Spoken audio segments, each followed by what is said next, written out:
No.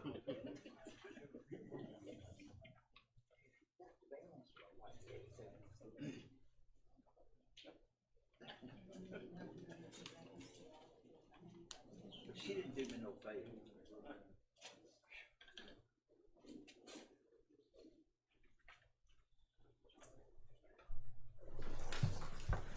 Just like push up the mouse there. Just as long as your light's red.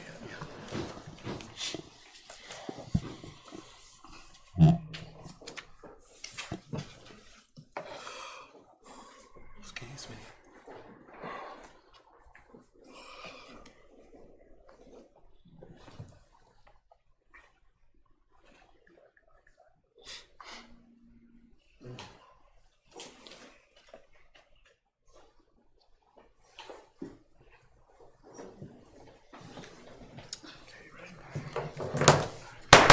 I'd like to call the South Hill Town Council regular meeting to order, please.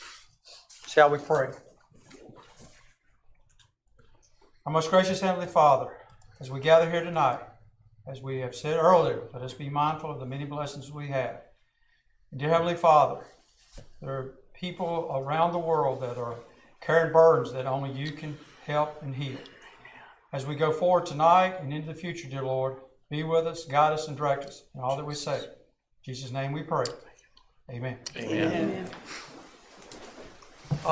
Before I do roll call, Ann, I'd like to say a couple of things. One, I'd like to welcome our two newest counselors to the podium, and I want to thank you both for that. Also, I want to thank you for attending the seminar on Wednesday. I understand there was approximately 100 that attended, and I appreciate you doing that. And also, it was want to recognize this today is National Law Enforcement Appreciation Day. Chief, I want to thank you and your staff for everything that you do and recognize. But today, and I encourage each of you, when you get the opportunity to speak to the chief and his officers and his staff on the fine job that they do for our community. Thank you, Chief.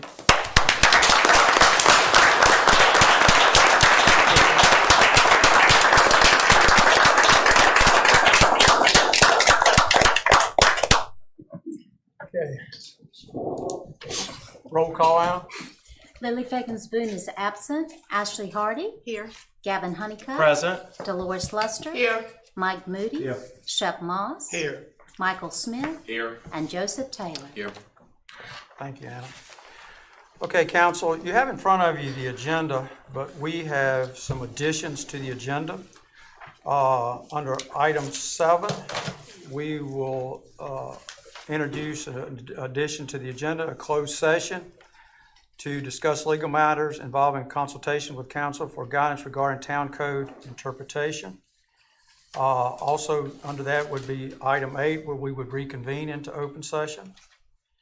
And then I would ask for that addition approval. May I have a motion for approval? So moved. Second. Okay. Any discussion? Yes, I would like to amend the agenda to add personnel to our second closed session as letter B under closed session.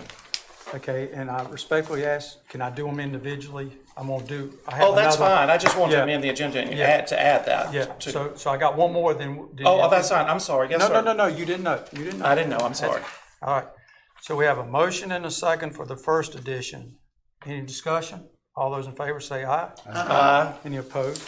I'm sorry. No, you didn't know, no. All right, and then also under other, addition to the agenda would be policy and procedure, by Counselor Smith.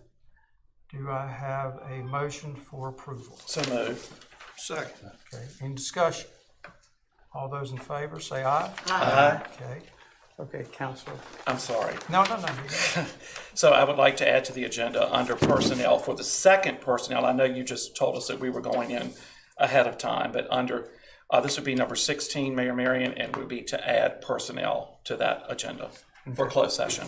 Okay, Mr. Mayor, Councilor Honeycutt, we need a purpose, not just the reason we're going in, but the actual, we need a purpose of actually going into closed session. It's dealing with personnel. we need to be able to provide information about it can't just be generic personnel. Is it to talk about a policy or individual performances? Grievances. Under section, hold on one second, let me slide it. It would be under section 2.2-3711A1 that amends to any or appropriate for any governing body. And part of that talks about resignations, retirement supplements, adjustments, employments, transfers, grievances, and discipline pursuant to that code. Okay, grievances? Yes, sir. Okay, thanks. Yes, sir. Thank you. Can you give me that code again, please? I'm sorry, Miss. It's section 2.2-3711A1. Okay. And it's a broad range, but it does cover that. Okay. Yes, ma'am. Thank you. Yes, ma'am. Anna, we have a motion. Do we have a second? Second. Okay. All right, any discussion? All those in favor say aye. Aye. Any opposed? Okay, so we have 3 additions to the agenda. They've been individually approved. Okay? All right. Council, you have in your packet the approval of minutes for December the 12th. Make a motion that we accept those minutes as presented. Second. Okay, any discussion? All those in favor say aye. Aye. Any opposed? Okay. Okay, next is our audit presentation by Ms. Robin Jones.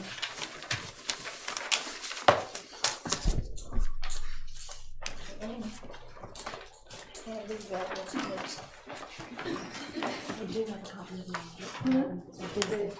just highlights. Shortened it from 70-some pages. You want us to pass them down? Yeah, that's right. There you go, Ms. Steve. Okay, thank you. Okay, thank you. Just in case.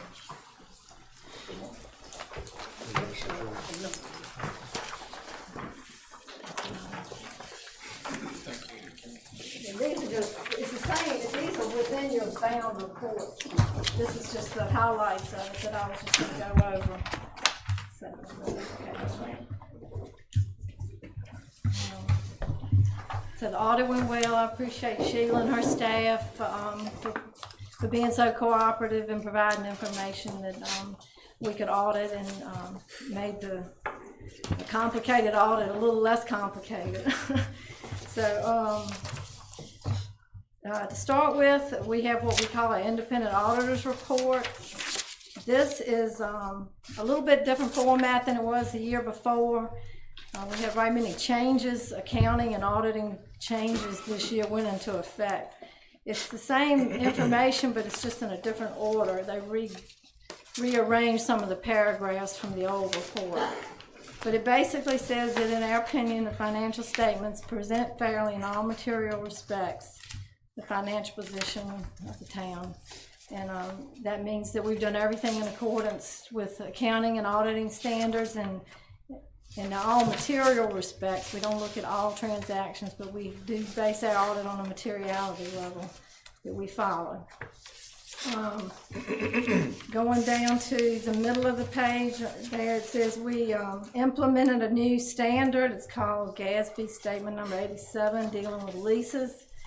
GASB is Governmental Accounting Standards Board. That went into effect. That was mandatory, required. If we didn't do it, you wouldn't be in accordance with generally accepted accounting principles. So it was a mandatory change. Okay. And then also mentioned in our report, it says that management is responsible for the preparation and fair presentation of these financial statements. That means that y'all are ultimately responsible for the statements. We audit them based on materiality level, but they are the town's financial statements and your responsibility. So that's basically what the opinion letter says. On the next page of the auditor's report, it does say that we provide a reasonable assurance, which is a high level of assurance, but not absolute assurance. So it does say that there is, some error. We don't, but we've done what we should according to auditing standards, and we're comfortable with issuing the town what we call a clean opinion. Okay, going on to the numbers, Exhibit 1. So you see the total assets of the town, the governmental, which is the general fund, basically is $42 million. in assets. The water and sewer fund has around $27 million in assets. Total liabilities for the governmental activities is almost $6 million.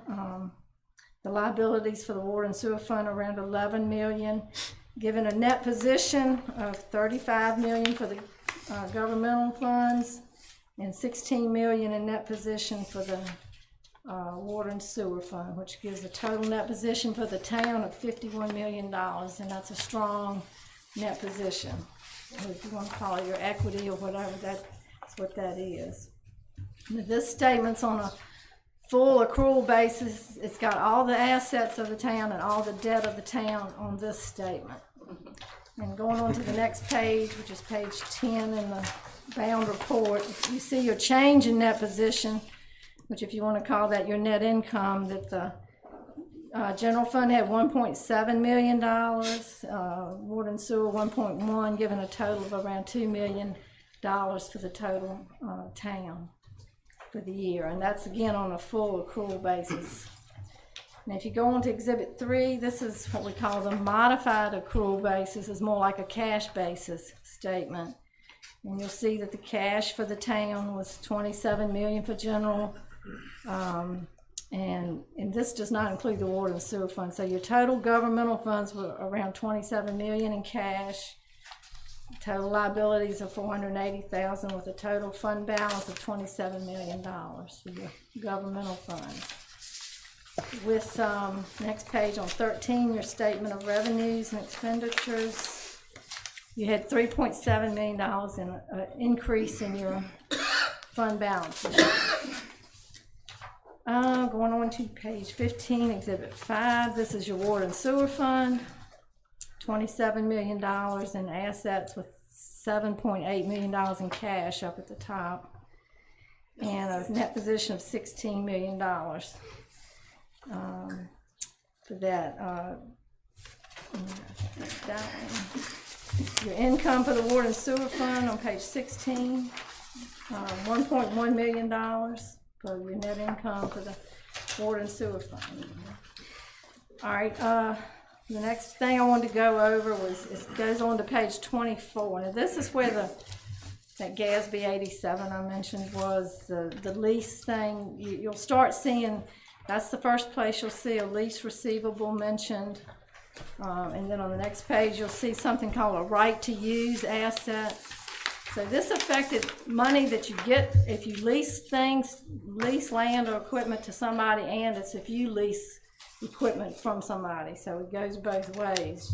And in the case of the town, you have the water towers, so you're leasing to them, and then you borrow, like get a copier, and you'll lease, so you're paying leases and you're receiving lease income, so it affected both sides like that. The right to use assets, that's like a fixed asset almost. You have to amortize it just as if you were to buy, build a building or something. On page 27, you got adoption of new GASB statements.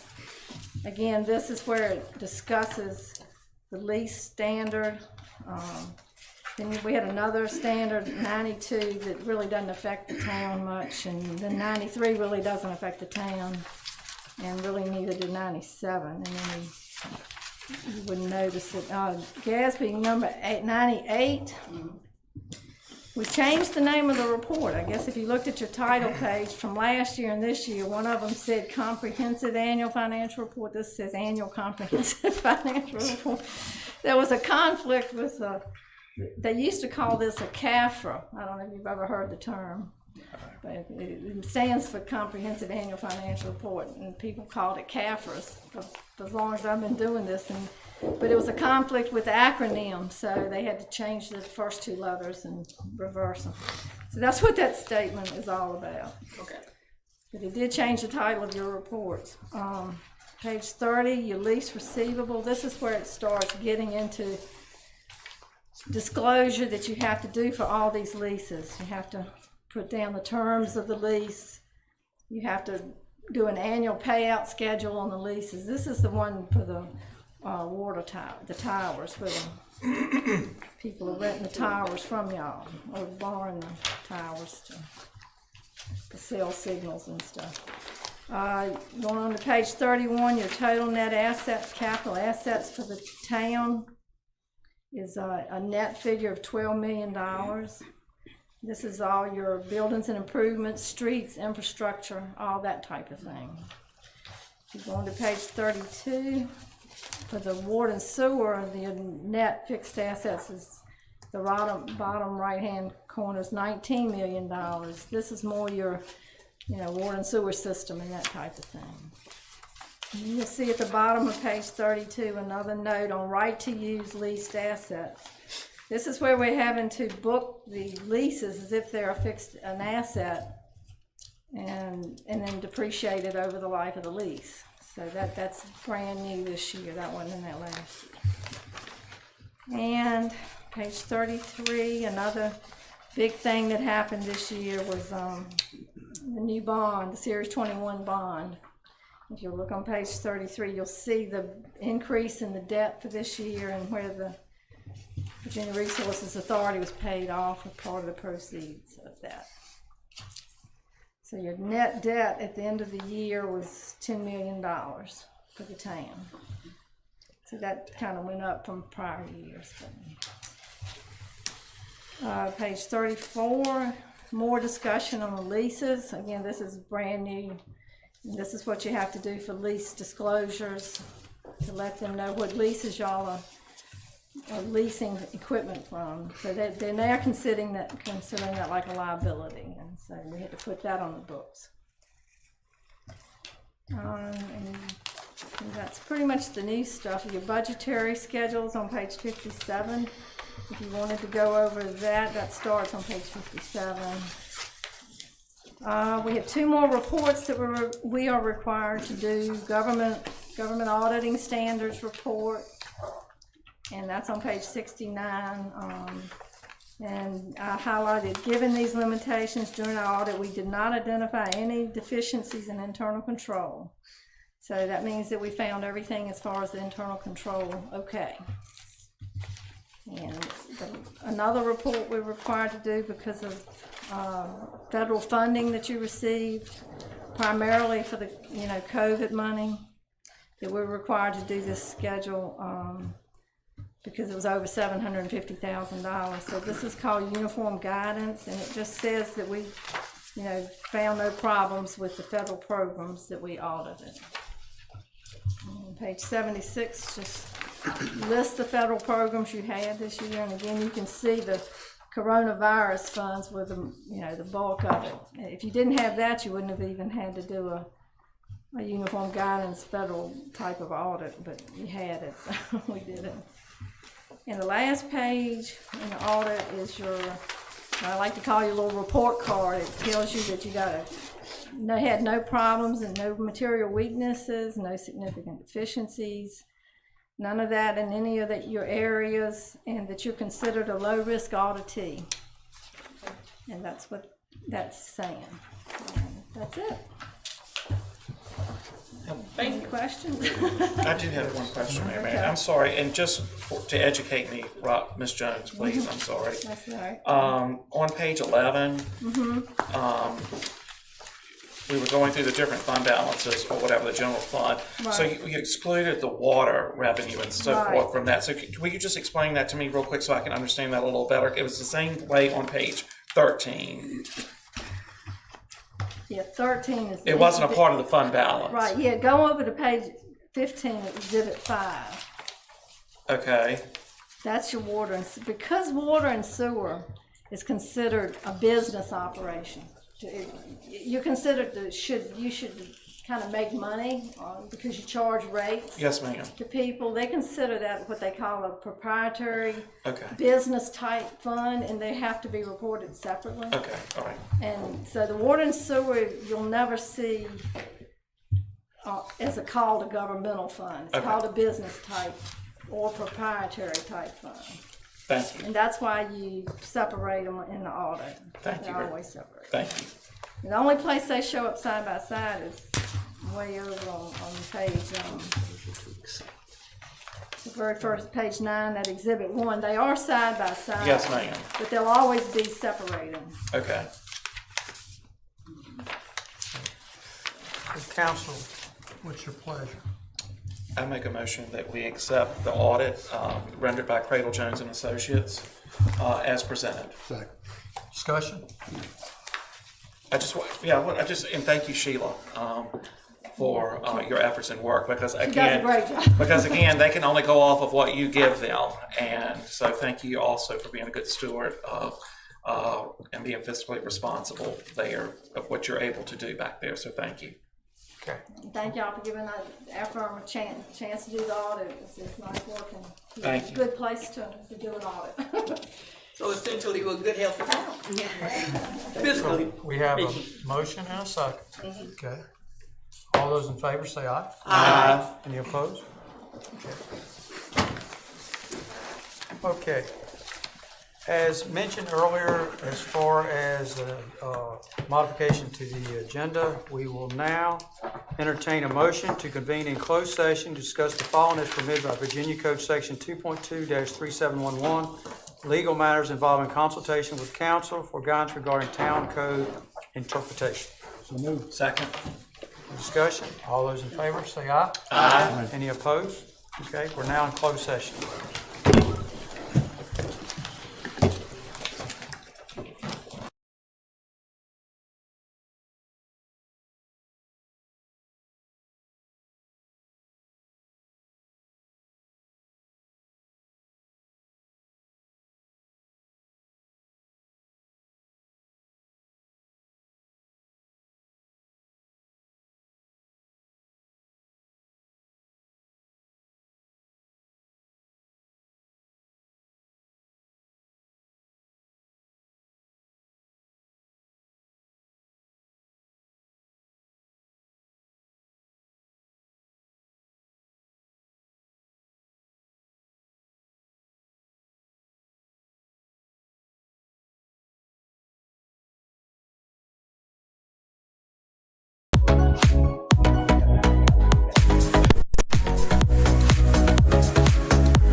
need your love.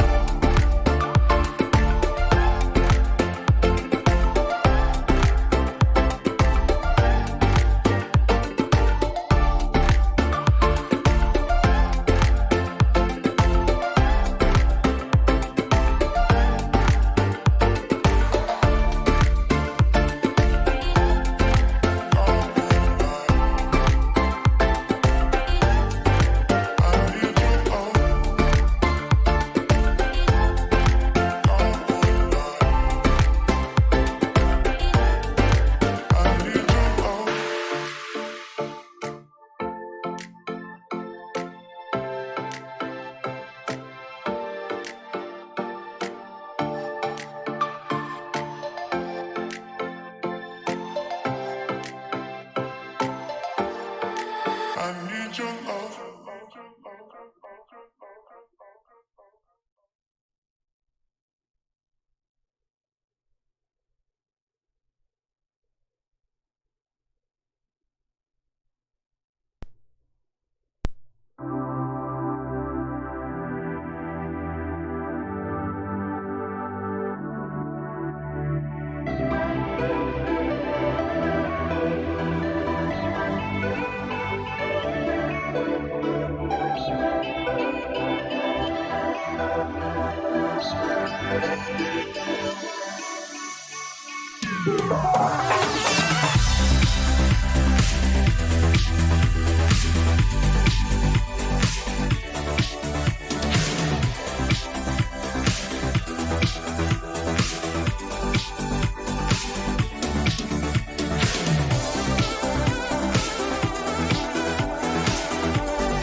this is Sencho, and this one goes out to all the hip hop fans out there. If you like what you're hearing right now, it's called Double Take, and you can download this and a lot more by upgrading to Upbeat Premium.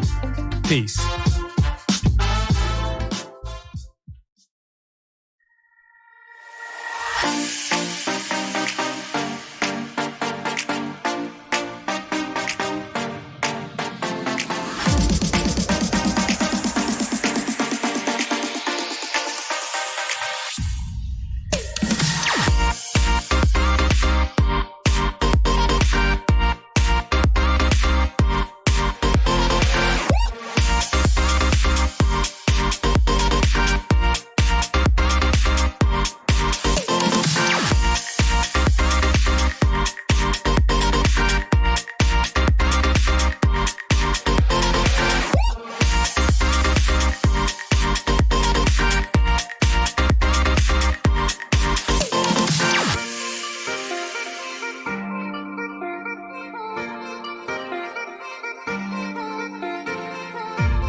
Council, I would entertain a motion. If everybody cut their mics back on, Mayor, I'm sorry. Thank you. Yes, sir. Council, I would entertain a motion to adjourn the closed session and reconvene into open session. Second. Okay, discussion? All those in favor say aye. Aye. Any opposed?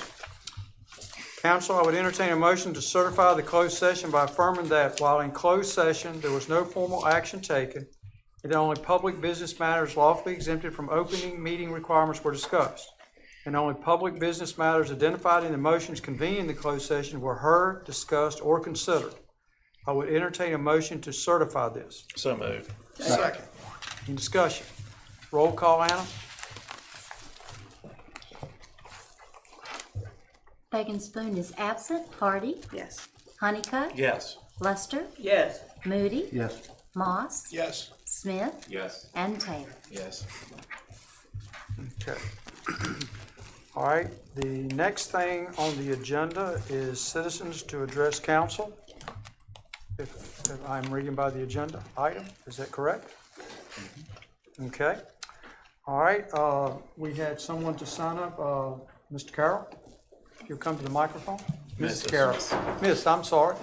I'm sorry. It's okay. I saw CC. I'm sorry. I apologize It's to me. okay. It's okay. Yeah, would you please state your name? I'm sorry. CC Carroll. Okay.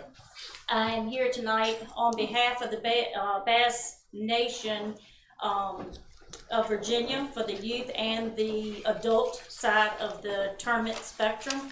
I work with the Brunswick Academy Vikings fishing team. I'm their advisor, but we have two tournaments coming up in March and in April, which will bring in, one tournament will bring in at least 100 boats, and you're looking at 2 anglers per boat captain, their families. This is a youth side. It's a huge thing that will be at Holly Grove Marina. And then the adult side has a tournament in March, and they will have anywhere from 75 to 100 boats. What we are asking or requesting is if we can use the Exchange Warehouse for a meeting spot on the Friday, March the 31st and April the 28th for a meeting, pre-tournament meeting. I think in the past the adults have used the high school gymnasium, and we are looking for a local meeting spot to be able to hold those captains' meetings from like 4 to, we would need the building from like 4 to 7. And we would like to ask permission to be able to use the Exchange Warehouse facilities. It's a lot of tourism that will come into the town, and for that whole weekend. So it would be good for the town as far as business-wise after the meeting and eating. A lot of the anglers are staying at the hotels here in South Hill as well.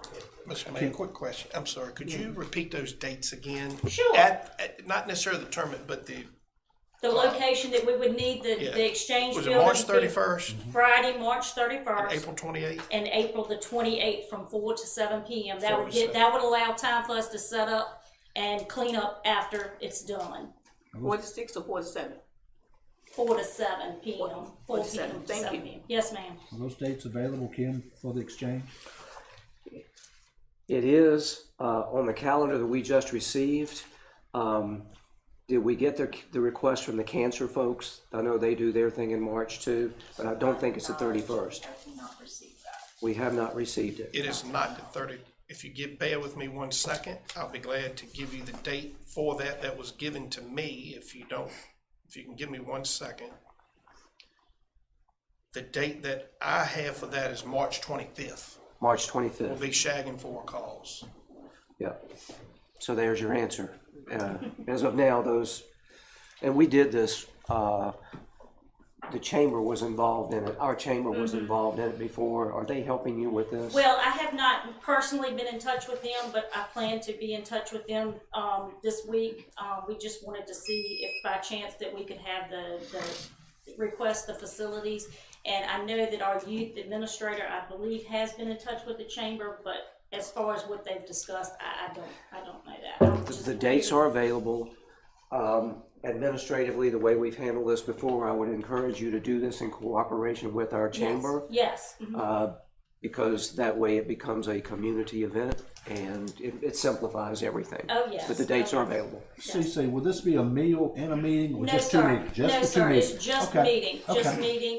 They pick up grab bags, they talk to the boat captains and the anglers. I would say the adult side, it's just usually 2 men per boat and maybe their spouses. The youth meeting I'm really excited about the youth meeting because normally the youth tournament is held in Clarksville and this year will be on Lake Gaston because it's held the week prior to that big tournament that's going to be in Clarksville on the weekend of May the 5th. So it's going to be a lot going on with fishing in this Mecklenburg County that whole week with the anglers that are coming in for that big tournament as well as our anglers coming in to fish. Mr. Mayor, I make a motion that, are we ready? Yeah. I don't know that it's a motion. I think it'll be administrative. Is it administrative? It's administrative. It's administrative. Administrative. Yeah, Then I it's have no administrative. We just need for you I to have no come motion. and pick up the reservation Okay. form because it outlines what has to be done. Sure. So we can I'll make be that glad to happen. do that. All right. Yeah. Thank you, Susan. Thank Yeah. you. Thank you. But Thank we- you for your time. So Mayor, we can just, Mr. Callis, we can make sure that she has first refusal on those 2 dates since she's been here to speak this evening while you're waiting for her application or We're whatever. putting it on we'll put it on the calendar Okay, first thing thank you. Okay. tomorrow. Thank you. Thank you, Ms. Carroll. And CC, thank you for bringing that to South Hill. Thank We you. appreciate well, it. I can't take the upwards of all bringing it to South Hill, but it is really growing, and I'm glad to see tournaments coming back to Lake Gaston as well as on Pearl Lake. I think the Mecklenburg County folks did it last year, They did. and y'all are doing it now, so that's Yeah, great. Yeah, I think it's a good deal. Good deal. Okay, thank you. Thank you Thank very you. much. I appreciate your time. Thank you. Thank you. Okay. And also on the sign-up sheet to address council, Mr. Wade Crowder, if you would come to the microphone, please. State your name. Wade Crowder, pledge allegiance to the flag of the United States of America and to the republic for which stands one nation under God, indivisible, with liberty and justice for all. All right, I'm Wade Crowder. The parking situation, I appreciate the ones that voted to leave the parking alone. Not for me, for the other citizens, because I work around stuff like that. Another thing is, let's start the new year off. Let's get a new town manager. I'm gonna make mine short tonight. Potholes. We got plenty of potholes around town that need to be patched. And I look like I'm the only one that sees them. Okay, up down in front of Felton Brothers, this morning at 7 o'clock, water was all the way to the center of the highway. Now, it rained last night. Water stands right there all the time. Either you got to drive through water or dirt flies everywhere. Now, sometimes it covers the road completely. If it's raining that day, and it'll cover that road completely. Now, school buses have to go up and down that road. You can't tell where the ditch is, where the middle of the road is, or nothing. That needs to be drained. No matter how you drain it, just drain the water out right there in that area. Because the more they sell cement, the more sand builds up on that side, the more it blocks the water off. Now, if a school bus runs off the side of the road when it meets another one, bam, they're going to knock all the chaps' teeth out.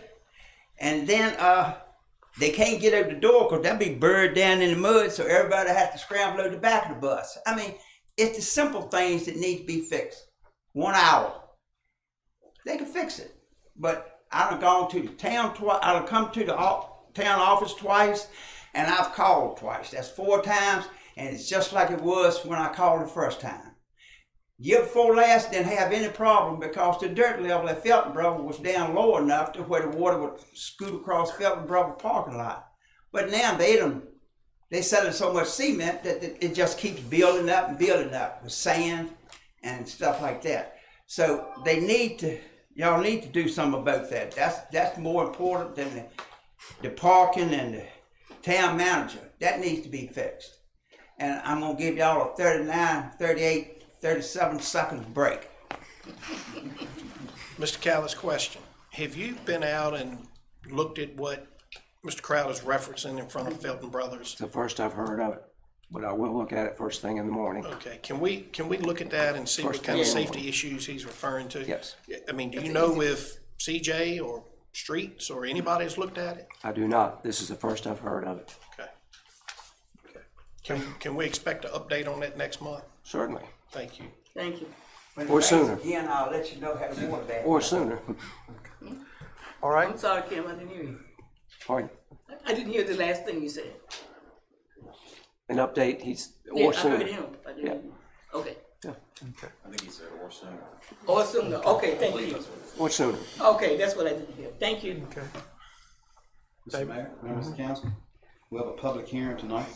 We have a request by AJP Group, LLC and Pomp Boys Enterprises, LLC, to utilize 200 and 316 West Danville Street, 208 South Brunswick Avenue, and 207 South Lunenburg Avenue for automobile assembly, painting, upholstering, repairing, rebuilding, body and fender work, truck repairing and overhauling, and for automobile sales and service. I'd like to open the floor for public comment. Anybody want to speak in favor? And please come to the microphone and state your name, and public comments are limited to 3 minutes. Thank you, Your Honor. My name is Tony Pompliano. I represent Pomp Boy Motors. We were here last week in front of the zoning committee to kind of state, so I won't repeat a bunch of what was said there. Here's what I would tell you is that we are honored to feel like we're custodians of the building that Fred Watkins and the other tenants have been operating there since the 1930s, the best that our history can identify. We intend to be good community citizens, both in terms of the services we provide as well as the community outreach for potential customers and things. I'm 64 years old. I've been in business 40 plus years. My wife and I have been married 39 years this August coming. We've raised 5 fantastic children. We consider ourselves to be of the highest character. I know there are lots of negative rumors and things. Anybody that's been in business for a long time knows you don't have to do anything wrong to have been sued or anything like that. But we'll work through it, and we think ultimately we only hope and pray that we get the same notoriety on the other end of the adjudication process that we get on the front end. I don't know. It's appropriate to ask if there's any questions of us as the operators or. Okay. All right. Thank you. Thank you. Thank you. Anyone else? Anyone else? Anyone against? And please come to the podium, state your name, please. My name is Alan Thompson. I'm a proud citizen of South Hill, native Lunenburger. I'm here to speak in favor of the Pomp Boys business. I've known him for 2.5 years. As far as I know, he's a fine, upstanding guy. He's always treated me right and friends right. I think that business that he has is going to be a huge, huge tourist attraction. And it'll draw a lot of people off the interstate and bring a lot of people to town. And I know he's going to be doing a lot of business. It'll be a good tax return for the city, for the town. And as far as all this negative stuff that's going on, I've heard some of the most insane, I don't even know how to put it, rumors and gossip about Pomp Boys that is just ridiculous. I mean, it's things that you can't even hardly think about making up. And I would say take it with a grain of salt. I associated with the game that we used to play when we were kids. I tell you something, you tell him, and it goes around the corner, and when it gets back to me, not only is it not correct, it's not even the same subject that started. And I have seen this firsthand. It's just ludicrous is how people are talking about stuff. That's pretty much all I've got to say. Like I said, I think it'd be a good tourist attraction and a huge asset to the town. And I know Tony has spent a ton of money making that building look better, making the inside of it. I think when y'all go see it, the grand opening is going to be ribbon cutting this coming Wednesday. I think when you see it, you're going to be absolutely amazed at what he's done with that building, because it was a piece of crap when he bought it. I mean, the roof leaked like a sieve. He's fixed it and all kinds of stuff. But he has spent a lot of money there, and it's going to be a huge asset for this town. And I appreciate y'all's time. All right, thank you. Thank you so much.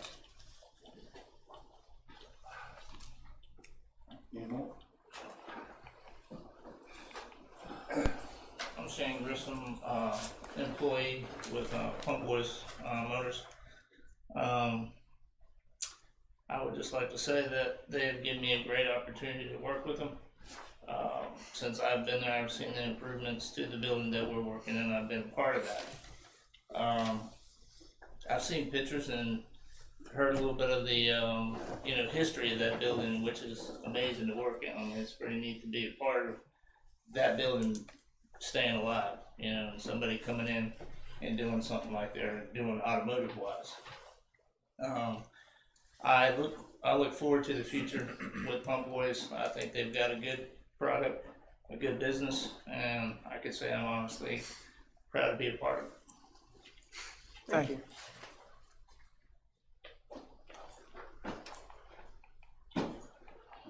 Anyone against? Okay, come to the microphone, please, and state your name.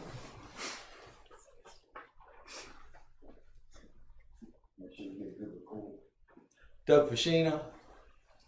Just want to let y'all know, I'm glad he's referring it to playing games and all that, but I'm not here playing the games.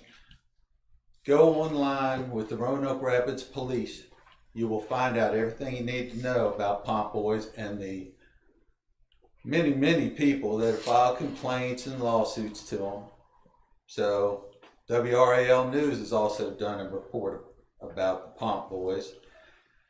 They've locked that building up in Roanoke Rapids, I guess. I think WRAL said that they lost their dealer license, which I'm not sure of, but if you go online, you can find that out for yourself. I don't want you to listen to just me. I've had a nightmare experience with them, but that's my fault for trying to bring business to this town, to a new business that was coming to this town. And it's really, it's been a terrible experience. And I'm still not done with it. It's been over a year and I'm still going through the pain of it. I'm glad their employees like them. Most employees like who you're working for as long as you're paying them. But as far as what's going to come to this town, there's a lot of people that are upset with the business that's been brought to this town. And it's going to be a stain on this town. And you can go online and find that out for yourself, make up your own mind. You don't have to take my word for it. But like he's saying, every business has a couple people that are dissatisfied. Yeah, you do get one or two people. But when you get up in the numbers of 30, 40, 50 people, there might be a problem. That's probably why they closed up shop there and come here, try and get some new blood into them. But we're going to find out as we move forward. I just hope y'all pay attention to what they're doing. And just keep that in mind. Go online, find out for yourself. Make your own decision. Thank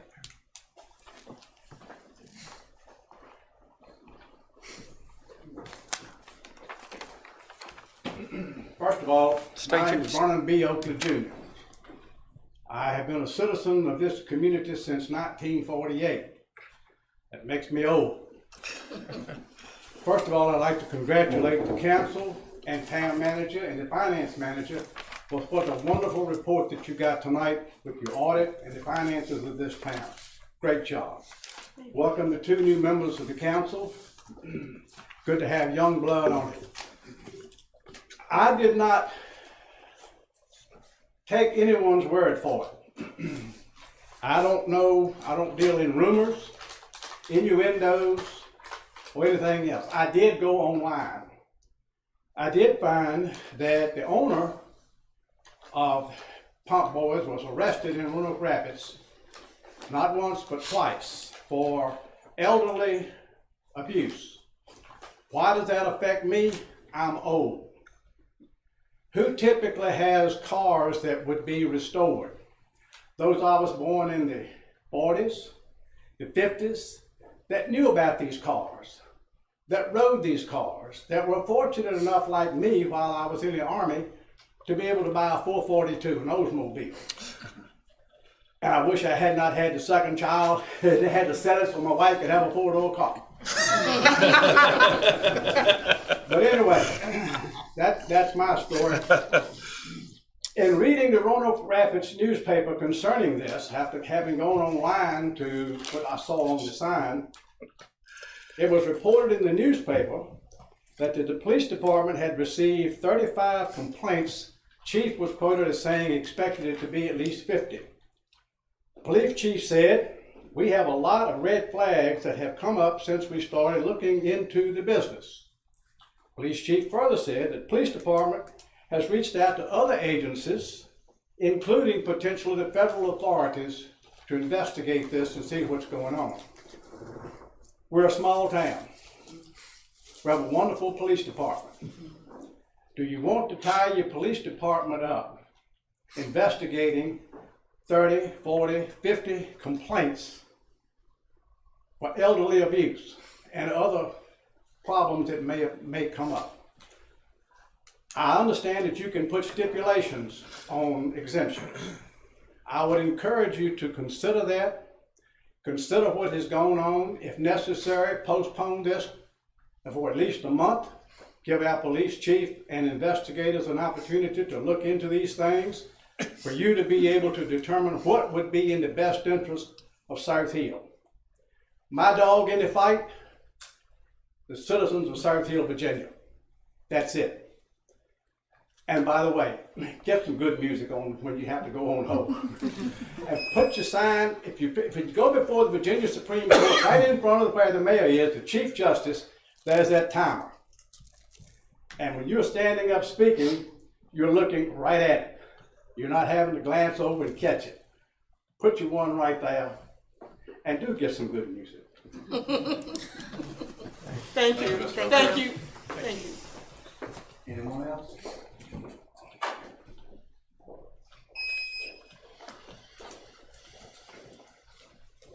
Good evening, ladies and gentlemen. I'm Jason Wright. I come from Halifax County, North Carolina. I'm here on behalf of my county to let you know you should not, under any circumstances, deal with these people. In my phone right now, I have a woman who lives in Florida who has asked me to find the vehicle that she gave those people. It is not in Roanoke Rapids where she left it. They broke down on 995. You have an interstate. She broke down on 995, looked for a place to get her vehicle fixed. 2 years ago. Does not know what state her vehicle is in today. Her vehicle was left with Pomp Boys. I can't tell you what they've done with it. I'm not here to explain that. But I could also list off 21 more names. I've got them right here in my phone if you really want to hear them. But I ask you guys, does anybody in this room have people they care about over the age of 50? I'm sure you do. They have taken advantage of so many of our citizens. So many of them. Citizens like my godmother, who inherited a vehicle. If she'd have turned it over to them, we'd have never got it back. Ever. Ever. I know people that have been missing their vehicles for years, can't get them back. Don't know what state they're in. Now, is that something you guys want to bring to South Hill? I'm from Roanoke Rapids. I am a business owner in Roanoke Rapids. I drove up here on my own volition to tell you, do not get into bed with people who have done this to my community. Save yourselves. Save yourselves the pain and the anguish of having to explain to people you don't know why you let someone like this into your community.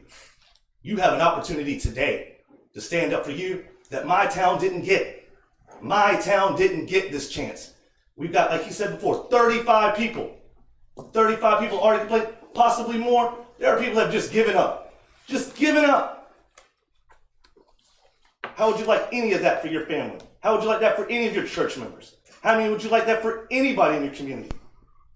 You wouldn't, and I hope you wouldn't. Now, like I said, I came up here today. Nobody asked me to do it. I am searching for one lady's vehicle. She lives in Florida. It's a 70s Cadillac DeVille. It's not in Roanoke Rapids where she thinks it is. I live 3 blocks away from their building. I searched their parking lot. I looked inside their building. I found no Cadillac. I can't tell you where it is. I can tell you where it ain't. Now, if you want to bring that kind of drama to your town, and to your county and to your community, agree to work with them. Otherwise, walk away now while you still have a chance. Don't be the next ones in line. I have all their messages in my phone warning me about these people. From people in their past, telling me that if I mess with them, I could be hurt. I could be hurt. If any of you want to find out any of these information, I will gladly share it with you. My name is Jason Wright, and I own Red Rabbit Coffee in Roanoke Rapids, North Carolina. Thank you for your time. I hope you guys make the right decision for yourselves. Have a good night. Thank you. Thank you for coming. Anyone else?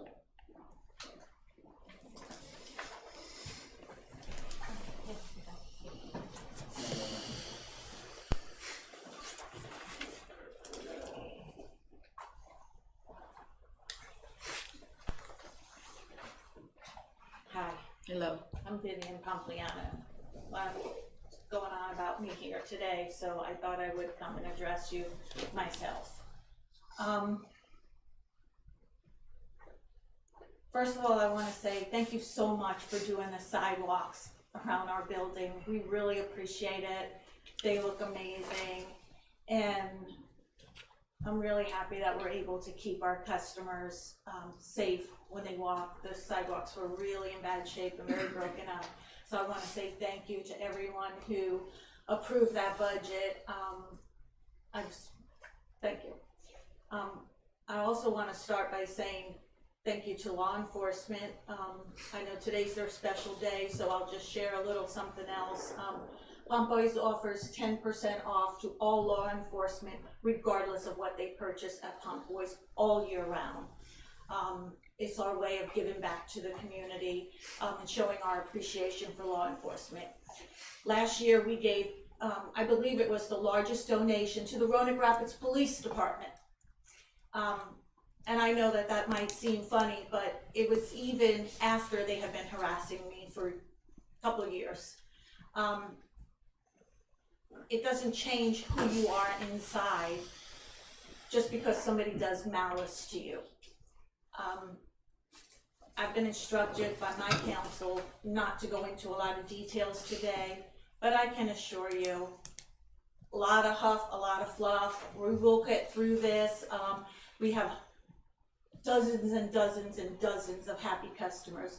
Lots of South Hill customers have come down and shopped at my store. On a daily basis, they've been coming into the shop here, telling us how excited they are, looking forward to us coming. We've had, I guess, we've been here almost 2 years now, working on the building. We've put a tremendous amount of money in there, more than we ever anticipated putting in, probably more than we paid, than the building was purchased for. We're very proud of it. We consider ourselves the caretaker of the building. We know that the building is a historical monument for the community, and we hope that we're making you proud with the work that we are doing on it. We do a lot of charity, a lot of community service, a lot of things that I will share with you that will show you. You'll be able to look at our history and at our resume, and you'll say, there's just no way. There's no way this happens here and then this happens across the street. It just doesn't add up. Some of the things we do in Roanoke Rapids, they have spent very little to no money on their youth programs. Okay, we had a and ma'am, I would respectfully ask if you could get to closure. Okay, so we do Halloween events, card clubs. We allow local card clubs to use our facilities. We allow South Hill Chamber to use our facilities, our parking lot. The Mexican restaurant has been using our parking lot for 2 years rent-free. We are not people that need to steal or take advantage of people. We are actually the opposite. We are quite generous. We are in compliance with all the regulations to get our license and to move forward. The front of the building, we are. And I'm sorry, ma'am, for the sake of time and fairness to everybody, we try to limit to 3 minutes. If you have things you can leave with, we can share it with the council, if you have notes or whatever, but we appreciate your time, okay? Okay. Thank you very much, and I hope you see us for who we truly are, and I promise you, you will be proud of us. You will not have any problems. All right, thank you, ma'am. Thank you. I'd like to close the public hearing. Okay, council? Mr. Mayor, I would make a motion at this time to defer any action on this matter until a future meeting. Second. Okay, any discussion? Roll call, Anna? Fagan-Spoon is absent. Hardy? Yes. Honeycutt? Yes. Luster? Yes. Moody? Yes.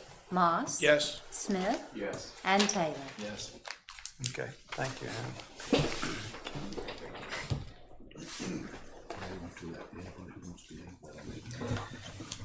Good evening, Mr. Mayor and council members.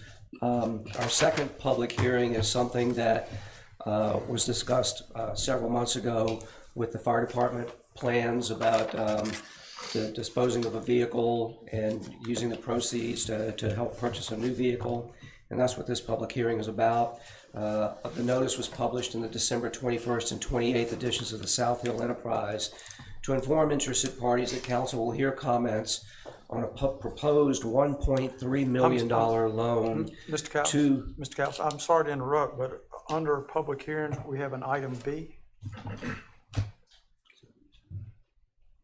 Is that what you're referring to? That is this. Okay, all right, I'm sorry. That is this public hearing. Okay. Yes. Okay. And so their council would hear comments on this proposed $1.3 million loan to our fire department. And the loan proceeds will be used for a heavy rescue truck called Rescue 7 and related firefighting equipment.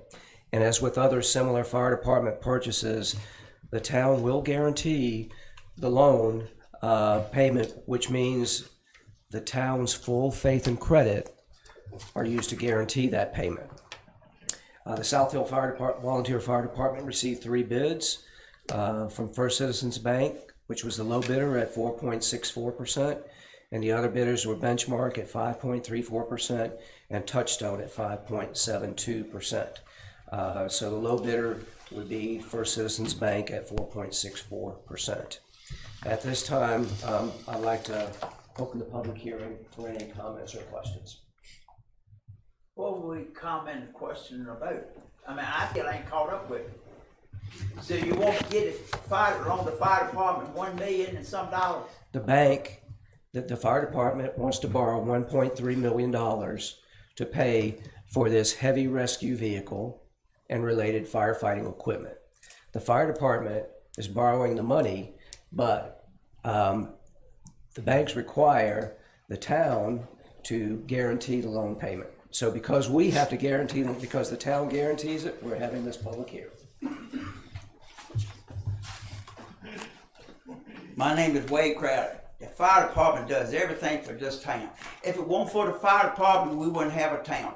If they want the money, sign for it. I'll co-sign too. I mean, because if they leave, the town will burn up. So the fire department and them boys need more money, because who in the world gonna jump up over the bed in the nighttime and go put out a fire?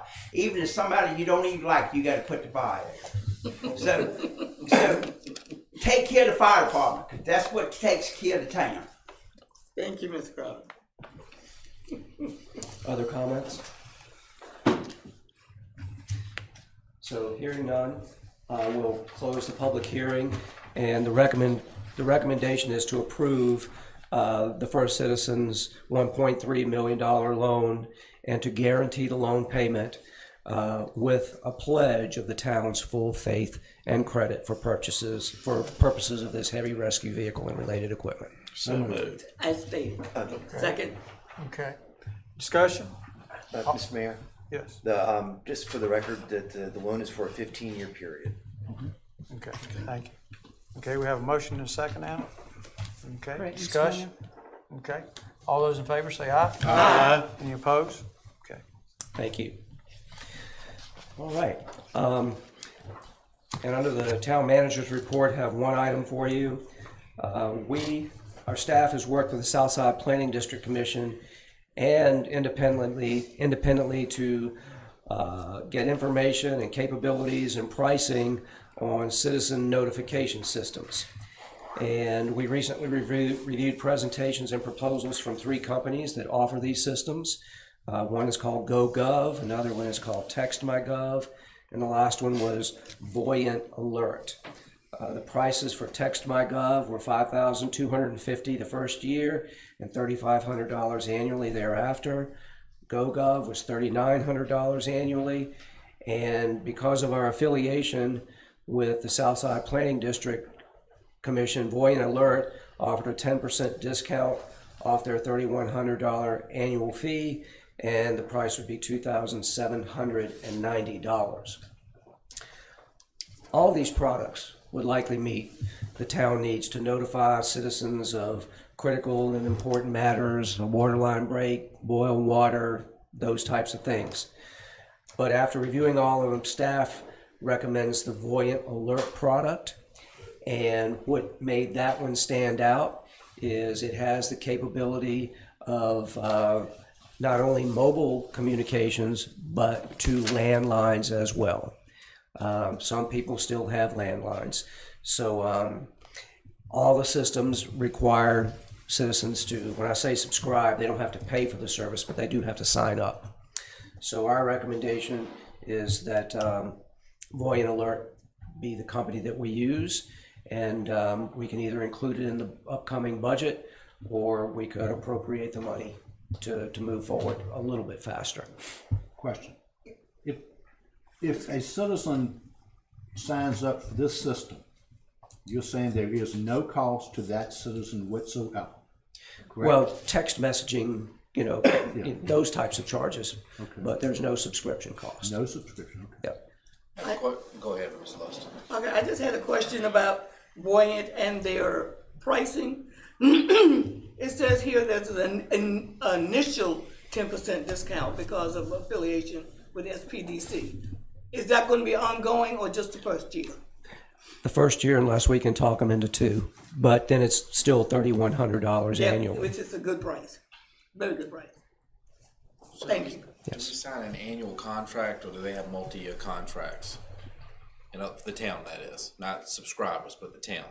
In other words, since we're appropriating this within the budget, will this be an annual line item, or do they require a multi-year commitment within a contract? Oh, this is going to be an annual line item. Okay. We'll pay for it annually. That's fine. Yes. Okay. Yes. Okay. Is there a contract? There will be a contract. So it's an annual contract Yes. with Voyant? Yes. To your knowledge, would there be a max on the percentage increase from year to year? I do not know. To my knowledge, no. That could be discussed. It can be discussed. Okay. Is there a limit on how many subscribers can subscribe before there is a price increase? Because a lot of these programs have, this fee includes 2,500 subscribers. There is, but the number was in the thousands. It was a number that was, and I can't remember the numbers offhand, but the numbers were so high, it's very unlikely we would ever reach that. Higher than our population?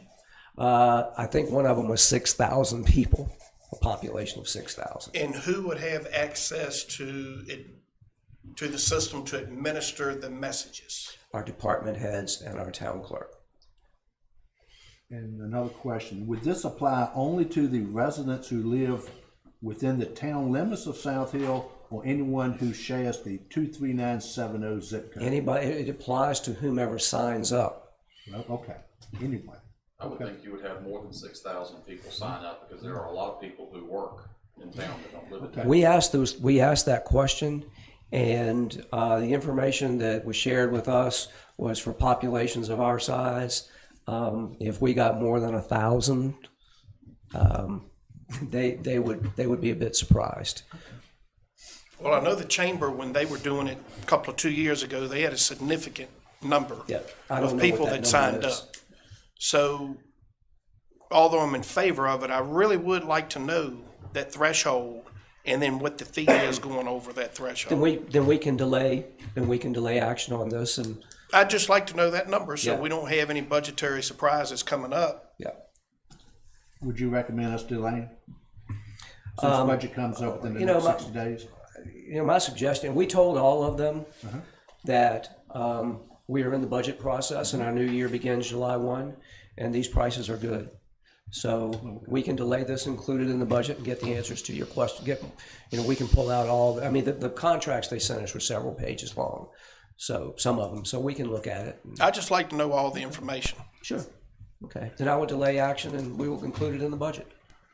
Mr. Mayor, I move that we table this to a future date till all information can be provided. Now, Mayor, Mr. Mayor, do you want to table it or delay it? It's a difference. Correct, Mr. Yeah, Estes? Mr. Mayor, just think you take no action tonight. No There's no action. need for Okay, motion. no action. Okay. Yeah. Okay, thank you.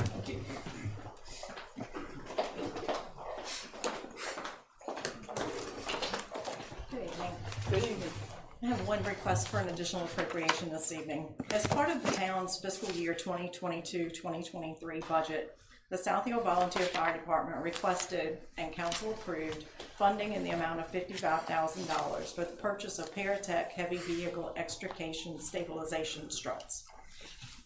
The price for this product has increased, and the quoted price is now $60,032, or $5,032 more than was requested for budget purposes.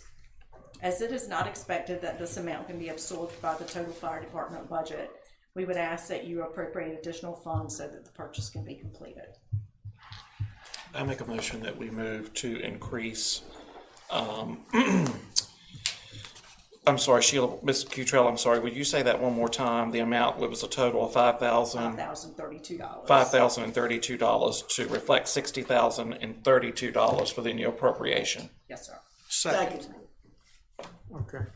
Any discussion? All those in favor say aye. Aye. Any opposed? Thank you. Thank you.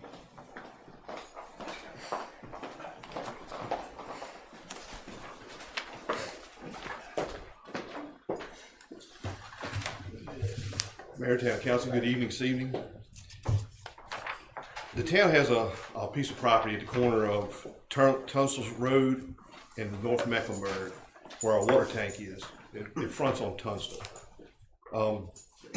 Microsoft has a parking lot just in front of that they built, and then they've got the construction site behind that. They're asking for an easement that goes behind our water tank, outside of the fencing. It's about 30 foot wide. It goes across our property. This is considered a temporary easement because it would only be there during construction, but that construction is expected to last 10 years. So it's a long-term temporary easement. So tonight I would ask that you would go ahead and grant the easement and have the appropriate person sign this easement. Question, Mayor. Mr. Dean, is this a new tower they're putting up now? No, this is the existing. I'm sorry, I didn't hear that part. So it's the existing water tower of the town already, but Microsoft is in fact building a new water tower right there beside it. I think I've seen it from the interstate. Yes, okay, thank you. Council? I make a motion that we offer this temporary easement agreement for Microsoft access from the parking area as presented by Mr. Dean. Second. Okay. Discussion. All those in favor say aye. Aye. Any opposed? Thank you. Okay, council, in your packet is a listing of reports. What is your pleasure on reports to be accepted as presented for December? Mr. Mayor, before we do it, I have a couple of questions. I do as well, please, after Councilman Moody. Okay, I was going to get the motion in the second and then discussion, but it's okay. Okay. Which way you want to do it? All right, do I have a motion to accept? As presented. And do I have a second? Okay, discussion. Mr. Mayor, I have a couple of questions. Mr. Callis. Yes, sir. On the budget planning that you handed out, how many council members were contacted regarding the scheduling of those sessions? None, just the mayor. Tell me why. Because the mayor appoints committees, and we felt like, when I say we, the staff discussed this, and we felt like that the budget is so important, and we've had questions in the past that it was important that all members hear the same information at the same time. And so we scheduled work sessions for the entire council to hear that. 3 work sessions for the entire council. Any particular reason why you as town manager did not contact individual council members to get their input as to the dates and the times and how this is going to be changed? We have. I'm looking at you, not we, you. You're the town manager. Because I felt that contacting the mayor as the head of the council, that we were going to be recommending this change, that was appropriate and sufficient. And so we had the conversation with him. We can certainly change it if council so desires. But in the past, we have always scheduled the meetings without input from council. And if somebody had a problem with attending a meeting, they informed us, and we did our best to accommodate that. Well, number one, I disagree with your statement that in the past you've always scheduled meetings without input from council, because every time I've attended one, somebody contacted me previously.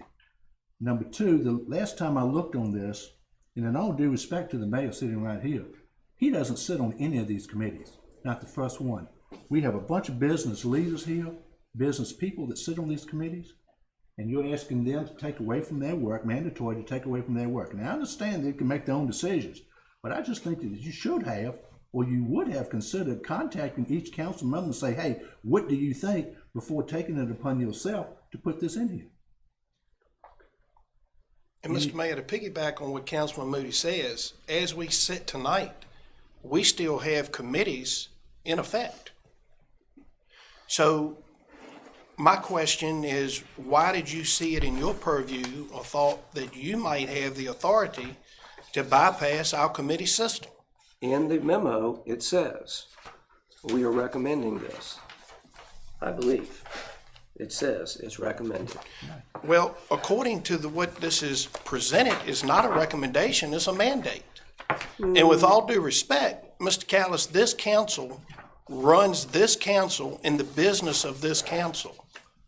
I don't think it's your purview or you have the authority to set any kind of meeting for this council. It says, in lieu of committee meetings held in previous years, actually, it says, so that all councilors will have the opportunity to hear the same information earlier in the budget process. In lieu of committee meetings held in previous years, we recommend 3 council budget work sessions. That's what we recommend. It's a recommendation, and that's the purpose of this. If council doesn't like it, then we can. And I certainly understand the recommendation. My main concern is just contact each council member and say, hey, what do you think? And you would find out immediately what the council thinks. I'm curious. The rest of the council may want to do this. I don't have a clue because I haven't talked to them about it. That's your job. And the same information. And I would like to know what the council thinks about this before any action is taken. And if they want to do it, it's fine with me. Majority rules. I get that. I just think this could have been handled in a much better way, a much more professional way. Let me ask you, let me make sure I understand your question. Is your request or preference that the town manager have contacted council members on the dates, or contacted council members as to the recommendation to substitute work sessions for committee meetings? I could say both. I'd like to know what the rest of the council needs, because I don't have a clue what anybody else knows. I know people here that sit on the council, and it may be an inconvenience to them, but well, we've always scheduled the budget and finance committee meetings in the past. Yes. In the morning, yes, during business hours. Yes. And based on the information we have gotten from a couple of other council members about other things, we tried to schedule these things later in the day at 3 p.m. so that it would not inconvenience the council members any more than necessary, and that so that our staff, many of whom who would be part of this, they would still have to stay later than the normal work day, but it would accommodate them as well. So we tried to schedule it in a way that would work for both councilors and staff. I get that, but I didn't get a phone call. I don't know who did. I don't have a clue. Yeah, when you said you've spoken with council members, who have you spoken with? No, I spoke with the mayor. You just said that you had spoken with council members. In the past, I know that when certain things came up, I can think of I can't think of the exact situation, but I can think of, Mr. Honeycutt mentioned he was really busy until about 2 o'clock. And then could we do something after that? I just know on previous committee meetings that I've been to, Anna has always called and said, is this time convenient for you? Let me call the other committee members. I'll call you back. True. That was done every time that I can, am I right, Mrs. Clerk? That's very true for committee meetings. But I can tell you, every year, when we send out the budget memo, which went out this year on January the 4th, it was done consistent with what we have done every year as far as sending it out with the schedule, and please notify us as soon as possible if there are conflicts. That's in the memo. Mr. Mayor, if any member of an existing committee duly appointed by you wishes to call a committee meeting, they're always free to contact you, correct? And ordinance schedule with them, correct. We can do, I mean, this was a recommendation. We did it that way because we have new council members. Last year, there seemed to be some questions that everybody didn't have the same information. We wanted everybody to get the same information at the same time and be able to ask the same questions. We spent a day listening to it from a consultant who was paid thousands of dollars. Yeah, I spent 4 days going to the committee meetings. Yeah, So and we heard from the I consultant get it. who insisted that we all share that information. So the recommendation, frankly, I think is an efficient use of the consultants and the town's time and money spent that we spent all day listening to last year. I mean, this is in accordance with it. I understand, Mr. Moody, you have a question about The method. Correct. But the Just goal the method. seems to be right in line with what this council took up as a goal from the consultant. Let me interject. And I've made clear my position on budget committee in emails, so. Let me interject a little bit. Listening to everyone, as far as the consistency of announcing the schedule in my tenure is correct, the announcement. I think what I see from where I'm sitting at is this council needs to decide, and I think I've had individual conversations with counselors, is that if the committees have been put in place, to me, the first step, in my opinion, is the council decides whether or not we continue the format or not. That would be my first thought. The second one is if indeed there needs to be the council approves to doing away with the committees and then looking at this framework as going forward. My caution to the council is this: going forward, if we do away with the committees and we develop the work sessions, then we as a body need to be committed to the time it's going to take. And so I think I've been consistent in that message, and the ones individually that I've spoken with or they have asked my opinion. So I hear what everyone is saying. And so I guess, to me, we sort of got ahead of ourselves maybe a little bit, right or wrong, as far as the method. Is I think the council, whether it's tonight or they take no action tonight and they think about it or whatever, is I think the first thought process of the council would be to determine, do we continue the committee format or do we modify it? And then, and go from there. That is my perspective. I have assigned the committees as required or requested or whatever by the first of the year, and that's been duly done and it's in your packet. So I'll leave it at that. Just, Councilman Meany, do you have any other No, questions about? I want to hear what people think. I will say, Councilman Meany, thank you for being sensitive, because I believe all of us, I know Ms. Luster, Mr. Moss, Mr. Smith, Mr. Taylor, and Ms. Hardy and myself, we all are business owners, and you work as well. I can make whatever happen. Okay. Personally, I'd like to see all the committees go away. I know that's something we're working at on the other end. There have been situations since my time here on council that things have been reported to committees that have not been shared with the full council. Mm-hmm. If we're not going to use the committees for what they were designed for, it's no need to have them.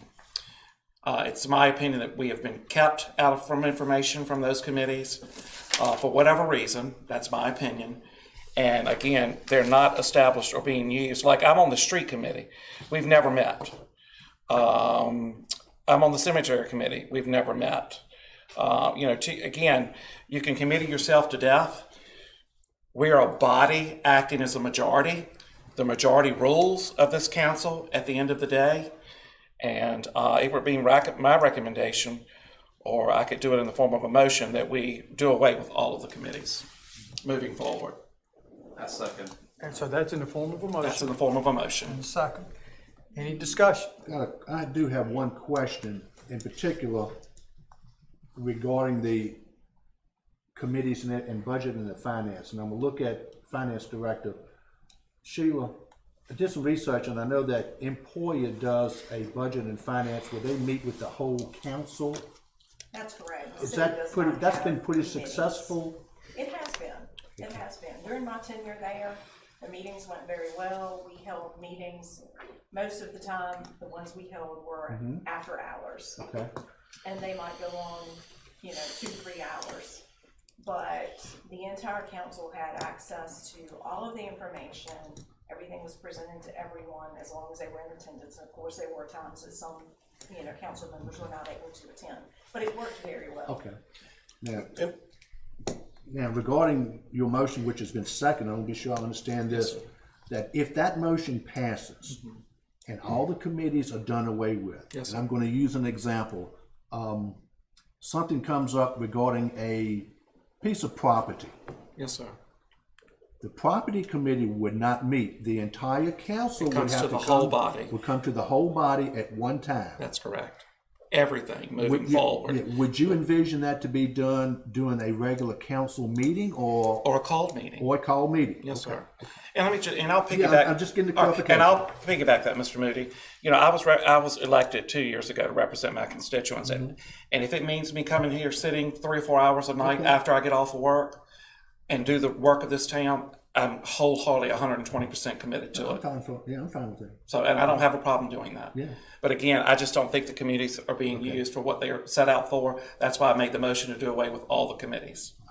Now, I'm going to stretch it a little bit regarding that matter, and how would you maybe able to help us on this? If a committee meeting is called and a motion is made in a committee meeting, is that a majority or 2/3 vote for it to pass? It's a majority vote, but it's non-binding on the council. Okay. It's in the form of a recommendation. Correct. In the form of a recommendation. Form of a Okay. recommendation. Nice. Mr. Mayor, I'd just like to piggyback on Councilman Taylor's point that we did have the consultant come, and I know that day that he expressed interest that he did not like committees either. And I do have to confer with Councilman Honeycutt.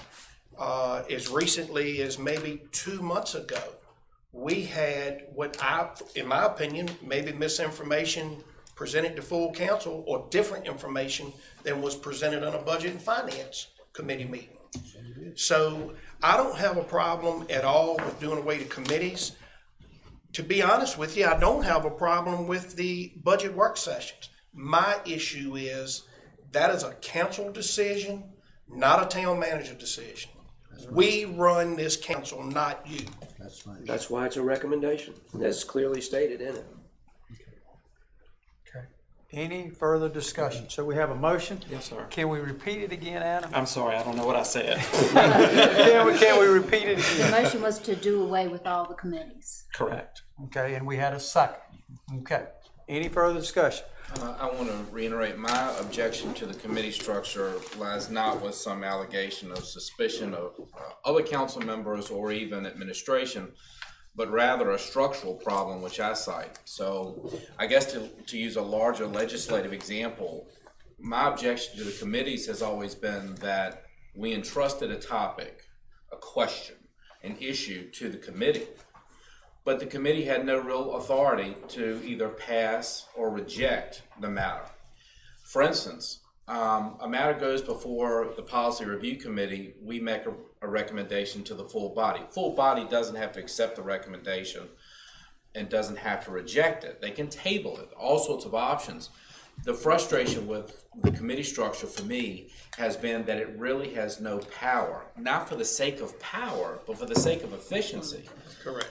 I would prefer for the committee to be able to reject and table a matter and it never come to council. So I come from it from a different perspective. That would be so much more efficient than the entire body hearing every issue. But we don't have any real voting power within the committee structure now, so it's non-functional. And so that's my reason, though from a different angle, for wanting to really dismantle the committee structure. Thank you, Mr. Mayor. So we have a motion and a second. Either further discussion? Roll call, Anna. Fagan-Spoon is absent. Hardy? Yes. Honeycutt? Yes. Lester? Yeah. Moody? Yes. Moss? Yes. Smith? Yes. And Taylor. Yes. Okay.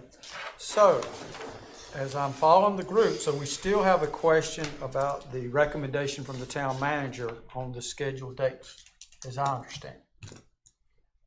They're the dates. I mean, So are we accepting that? Do you need a motion for that? Well, we're going, We just well, I approve- think just an we're, approval. well, I think we're still, correct me if I'm wrong, but we're still operating under the reports to be accepted as presented on that category. So Correct. that was part of that. Am I- I have a question about another one. Okay. I do, and I've got another question. All right, so I'm gonna go back to that part of it. As the reports accepted as presented, I think we had a motion in a second, and then we were in discussion. So, Councilman Smith, your question. Agenda item C. Can we have a little explanation for? Wait a minute, that's a different topic. That's a different topic. Yeah. Number 3 here, rules of order and procedure amendments. But aren't we talking about the dates for the budget meeting? No, I think that was part. So we're gonna accept the dates? That's what I get, that's what I. That's fine. I'm good with that. Is that good with everybody? I'm just making sure. Right. Sorry. Okay, I'm sorry, I'm sorry. Go ahead, Council. Sorry. Agenda item C, and you have it listed here. Can I get a little, can we get a little explanation for what this, Yes. the goal of this is? Yes, in our town code, there's a brief section on rules of order and procedures. It's very brief. It's 6 or 7 different things. And when we had the consultant come in before, we were talking about this, and he later shared with us what was done in the city of Lynchburg, which is much more exhaustive than what is in our town code. It provides this council with much more information on rules for conducting the meeting. It lays things out very clearly so that there is less confusion. So we are taking that information. Our town attorney and I have talked about it, and we're trying to put together a draft which lays out some much clearer and more detailed rules of procedure, and it will be presented to council in the coming weeks for consideration. It's for your consideration. But If you I think have a concern with that. I feel like we should be involved in that conversation. well, you have to have something to start with. And so it will be submitted to the council for consideration. You can reject it. You can amend it, revise it, do whatever you wish. You can accept it. When it's coming to the council, it's a document to start. And if you don't like it. But why are you wasting your time and the town's employees' time on how the council runs their meeting? We run the meeting. The majority of this council runs. Why Mr. Estes getting together in a work session with the council to talk about our proceedings? The town staff they don't have a vote here. Every elected official up here has a town vote. So, Mr. Estes, I guess my question, why wouldn't you consult the council and have a work session on how we need to conduct our meetings? I think, Mr. Mayor, the reports are for you all for it's basically consent items. You can remove something off the agenda, you can remove a report. If there's an issue that you don't like, these are simply recommendations for consideration at this time. But the town manager should not be making recommendations for the council. Yes, he should. On how we run our meetings. Not how we run our meetings, not in my opinion. Mr. We have already adopted Robert's Rules of Order. That's how we run our meetings. He's not churning butter, and he's not being paid more for doing this work. He's fulfilling yet another benchmark we set with the consultant whom we paid thousands of dollars last year in the library. I mean, I recall this vividly. We do not have collective amnesia. And until he set it as a goal, and the town manager's fulfilling what the consultant directed, suggested, and we nodded our heads in unison. Let's do it. And now he's doing it. And now we're suggesting there's some nefarious motive, that he's wasting time, resources, the staff time. We're fulfilling what the consultant suggested. We were given dates in that meeting to have everything done, and it was a 3 or 4 month time span. It's been a year, and we've done none of them until tonight. He's starting. He's on the track to do it. I don't understand. He's It's your actually opinion. fulfilling. No, we could check the minutes. We could check the minutes, what the clerk saw, heard, and recorded from the consultants meeting we had. All of us were there. He's fulfilling what the consultant suggested. Well, Another concern I have with this is there's a $75,000 budget for legal fees. We're at $51,000 now, and we're only halfway through the year. Am I correct in that statement? I believe that's whatever's in the financial. He's been very busy. Very busy. That's Doing that's- work of the and that's council. why I asked this question. Shouldn't we be part of that, like Councilman Honeycutt said, in a work session? Yeah, Mr. And we Mayor. all come to an agreement for how these meetings need to run? I think that's a great idea. But I think but the idea about the rules is a starting point. Mr. Mayor, during that work session, there was an offer to collect the city of Lynchburg's rules, that they were going to pare those down to a more reasonable standard that would fit with the body here rather than at the city of Lynchburg. And so that was presented to Mr. Callis, who's then gone through, culled those, and he asked me for a review, which there was no charge for. But the idea was to try and find a way to provide something for you all to work from, knowing that this is not going to be done in one night. It's simply a recommendation for as a starting point. And I would encourage you all absolutely to have a discussion in a work session or what have you about the rules of how you operate and your rules of procedure. But it's to try and to create some decorum amongst the body and its interfacing with the public and with staff that allows the body to work in regular order rather than in a position of reaction to what goes on. And that was discussed in the work session by the consultant, that we should try and reach an accord of regular session and regular activity. Right, but as we a all body. have to be a part of it to reach. Absolutely. And Mr. Mayor, I would also refer back to the consultant report.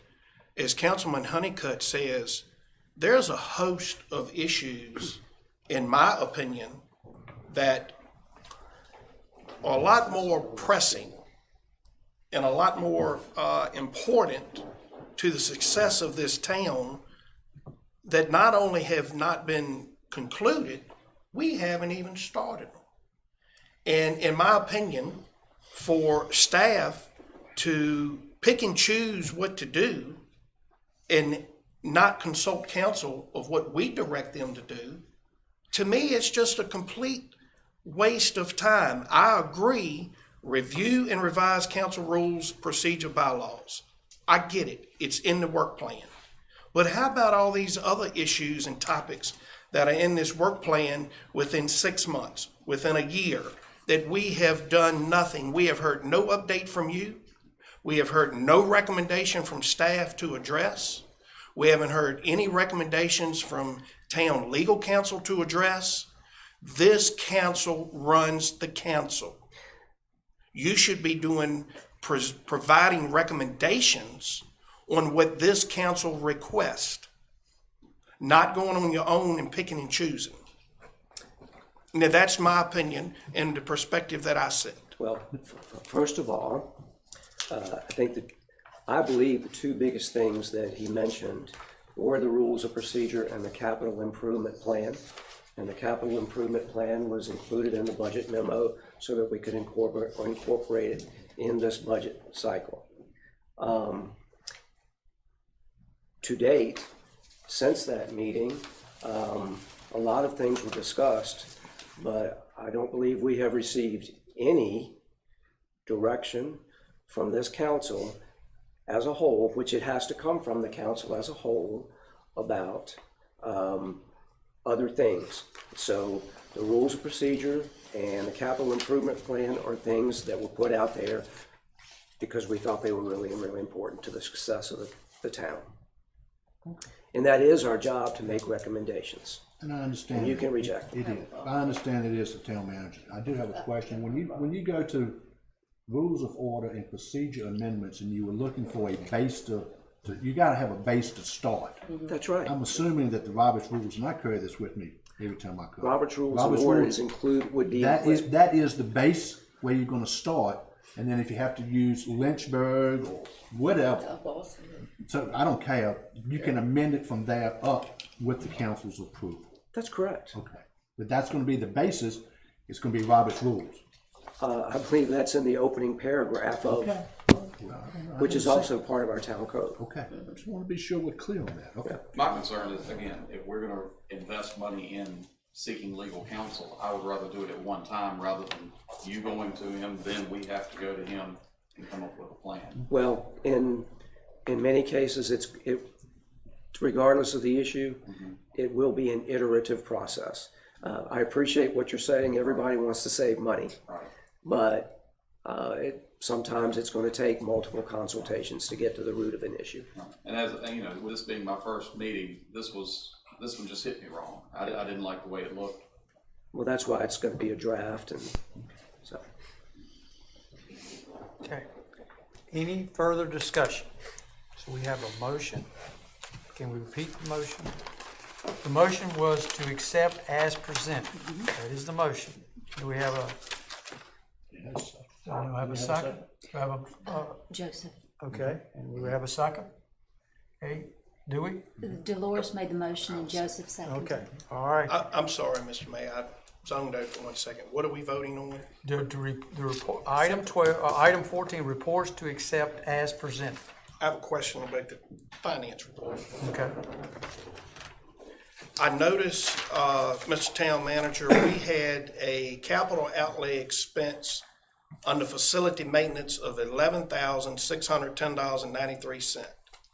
Can you tell me what that's about? I believe it's related to facilities, the building at, the new building, and some of the engineering work for the new building, the new Public Works building. I believe CJ, did you approve an invoice for that amount? Does that sound right? That sounds right. It sounds right, I believe it's Sheila, engineering yeah, costs. for the new Public Works building. Now, I thought I noticed, do we have new camera system here? Do we have a new surveillance camera system here at Town Hall? No. Okay. We do not. The police department is using some cameras townwide, but not at the town hall. Okay. Okay. Any Mr. other? Mayor, Yeah. I just do not like this. I still don't like the way this is worded.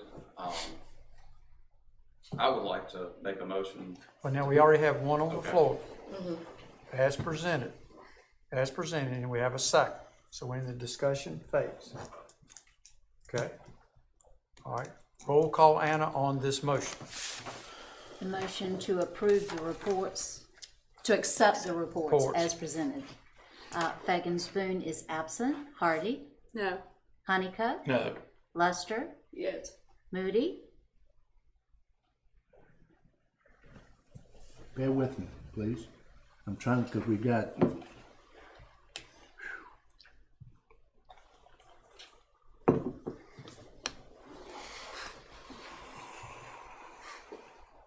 I'm gonna go no. Moss? No. Smith? No. And Taylor? Yes. So the motion failed. Motion failed. Okay, as presented. As presented. As presented. Now, I would then entertain, is there an additional motion that can be made towards this with a revision? How? I mean, to be clear, Mr. Mayor, it's simply the reports. There's no decision being made based off of the information in the reports. For instance, the police report's just telling you what's going on. The code compliance officer is just telling you what's going on. It's a matter of acceptance of those. I mean, if there's materials that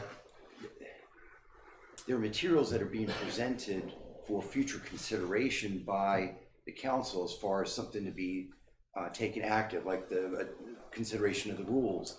But you've got the dates that you all have set for your work sessions for the budget are included in the reports. If you're rejecting them, then we can't properly notice those meetings. Okay, with those guidelines, and I'm trying to facilitate. So with those guidelines, could a motion, and again, council, I'm just trying to facilitate. Can a motion be made to accept as presented, excluding item C? Which is, correct me if I'm wrong, council, that's the point of discussion, or not? A3. So I guess A3, which, I'm sorry, I said C, I'm sorry. A3. Mr. Mayor. Well, can I get an answer first, council? Okay, yes, sir. Yeah. Yeah, so, Mr. Mayor, what I suggest would be making a motion to accept the reports as presented, but that the rules that are being presented are not being adopted at this evening's meeting. That's what yeah. So now, go ahead. Or can we make a motion to, again, we've got, when do we start, I'm sorry, what was the dates again for the budget hearing? The first date? 29th. Starts March 29th. Right, we've got plenty of time to come back in and make a motion to approve that. He says, we can't move forward with you said with the budget hearing dates or whatever. So, but we could make a motion that we accept those dates and move forward with our budget session. Yes, I'm trying to understand the objection to reports that are being presented. Yeah, can I? That's what I'm trying. Can I interject for clarity? What I'm hearing is, and correct me if I'm wrong, is the reports as presented are reports, but the question before this council, well, what I'm hearing is item A3. Is that the only item I'm hearing? Yes. Okay, and I'm just That was my asking. understanding, A3. Okay, so and I'm just trying to clarify, council. But if you have questions about the budget plan, then that would be something. I mean, again, everybody's got an opportunity to vote. We as council members shouldn't be swayed one way or the other how we're going to vote, irregardless of what it is. We all have a vote. And again, I would like to see it that we make a motion to approve the budget planning process for those dates that were given by the town manager moving forward, and do not accept the reports as they were presented. That's the way I voted. None of them. Can we remove A3 from the reports and approve them then? That's my question. I think that's what That's the question. Mr. Mayor is suggesting. We don't have to accept them all as one group. We can. Correct. Basically, it's a consent agenda, and you can remove items from consideration if you so chose.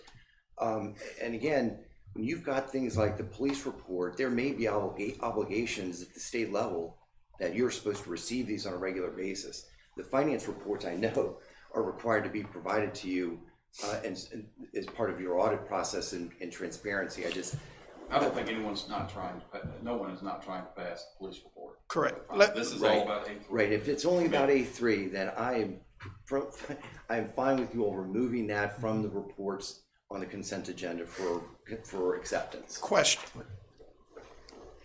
In the future, moving forward, should recommendations be separate on the agenda and not put in the committee reports where we don't run into this in the future?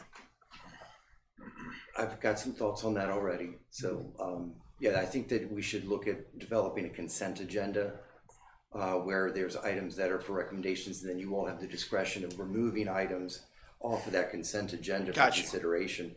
I think the reports are a different matter. That should be perfunctory as an acceptance. You're acknowledging receipt. You're not saying, oh gosh, crime's gone up. You know what I'm saying? So I think that those reports are a different matter than items. So I think that we should have a consent agenda kind of process, but I'm still trying to work through it. What you're saying is, No, you're fine.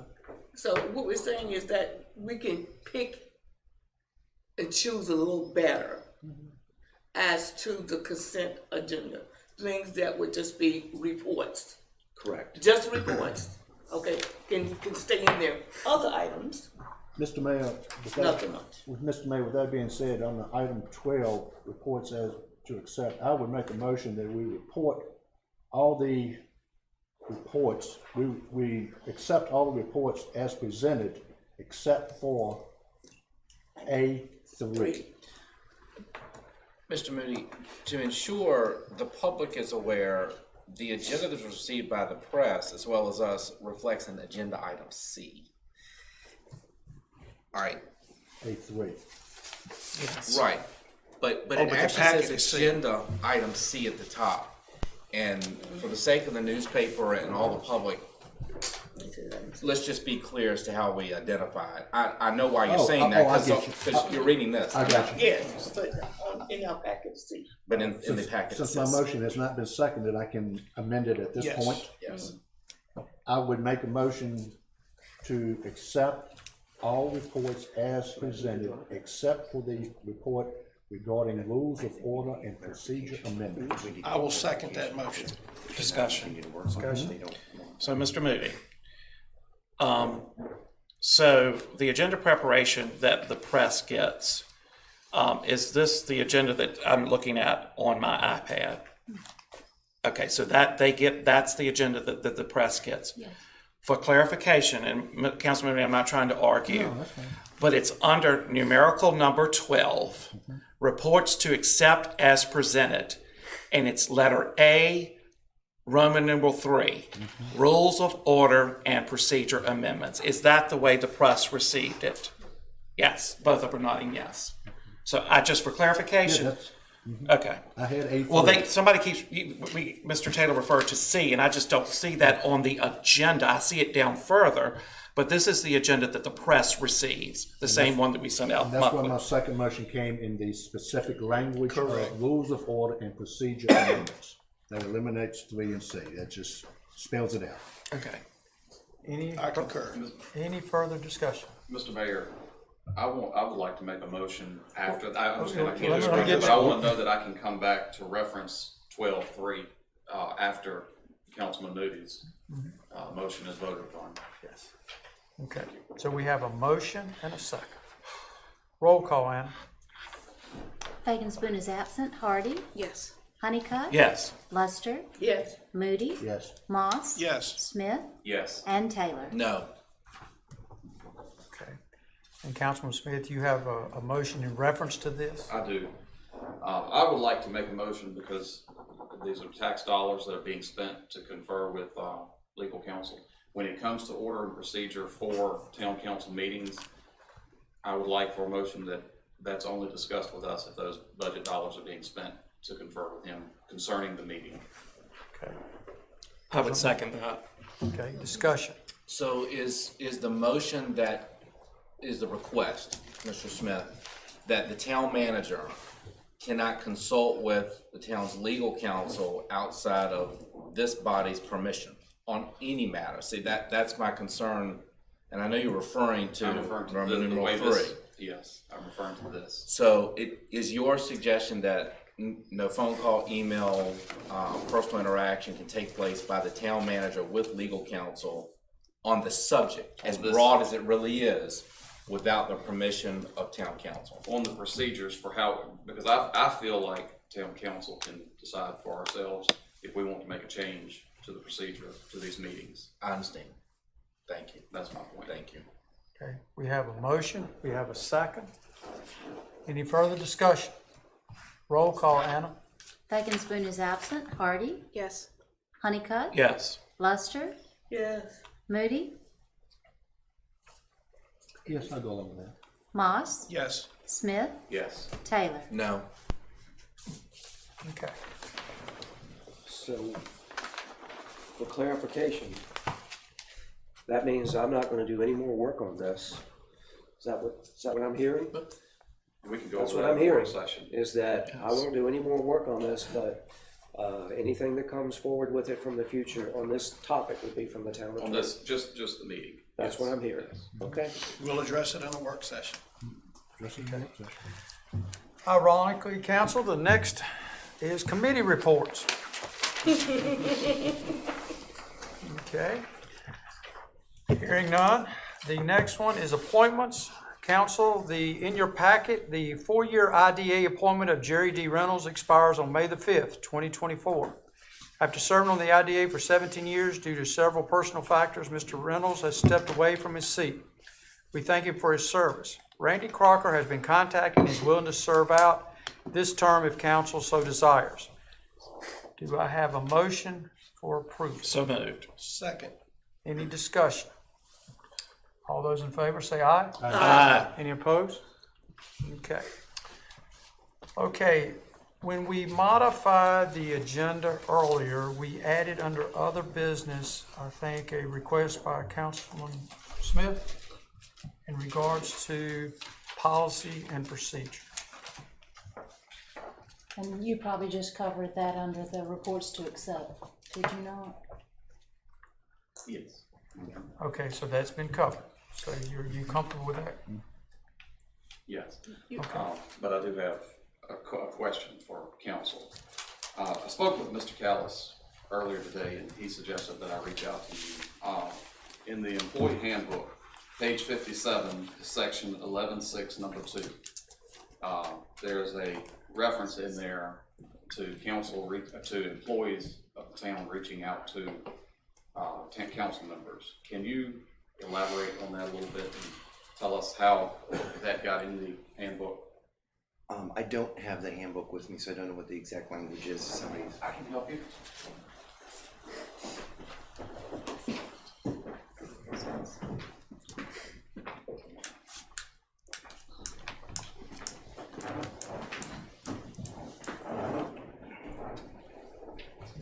What page did you say, Mike? Page 57, section 11.6, number 2.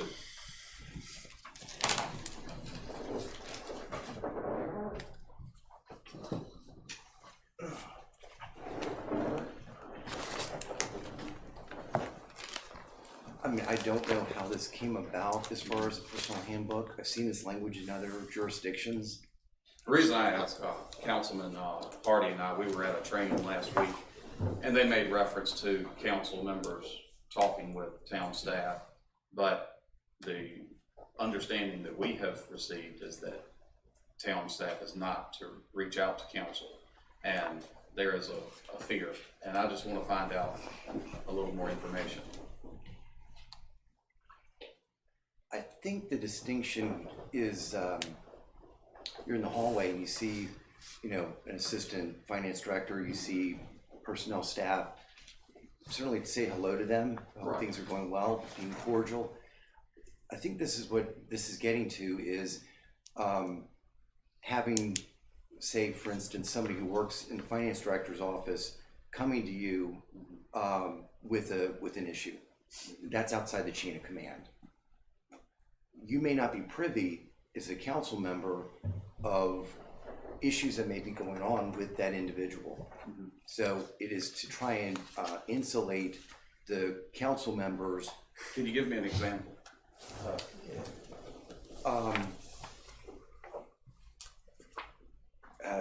Saying that the supervisor's not showing up, or that there's just a general complaint. It might be We're not that privy to that information. you were not privy to that information because you don't manage those individuals. But it could be that that person's trying to retaliate against the supervisor who's disciplined them recently, and you would have no idea about that situation. That could create a grievable offense, or it could be something that is a federally protected issue, whether discrimination claims and the like. Could be harassment. You don't have any idea about that, and that's why it's important to protect the chain of command. So by the Virginia Code, your only employee is the town manager. Everybody else who works here is supposed to be hired and work within that chain of organizational structure. And their employee protections. If they do something, they think their supervisor's not doing something right, if they think that they see something going on in an unrelated department, they can go to HR to complain about that issue. They feel like their job's being threatened, they can go to HR. That's what that HR function is for, and that's why it's isolated away from the other departments.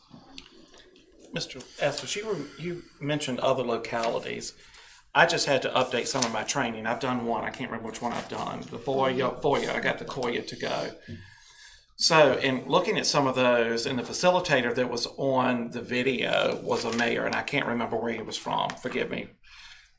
But in no ways did he ever disparage town officials or town employees from reaching out to talk to a council member about an issue he or she may have. He says the dialogue is a good line of communication. It's an open line of communication. And I just, you said you referenced some of the localities that were similar to this. It is not, Mr. Mayor, it's not unreasonable to expect staff to follow a chain of command, whether it's a private entity business or whether it's a public business. There are protections provided to public employees. And so this issue about the chain of command is important both up the chain and down the chain for elected officials and for the employees themselves. So I don't think that that's unusual.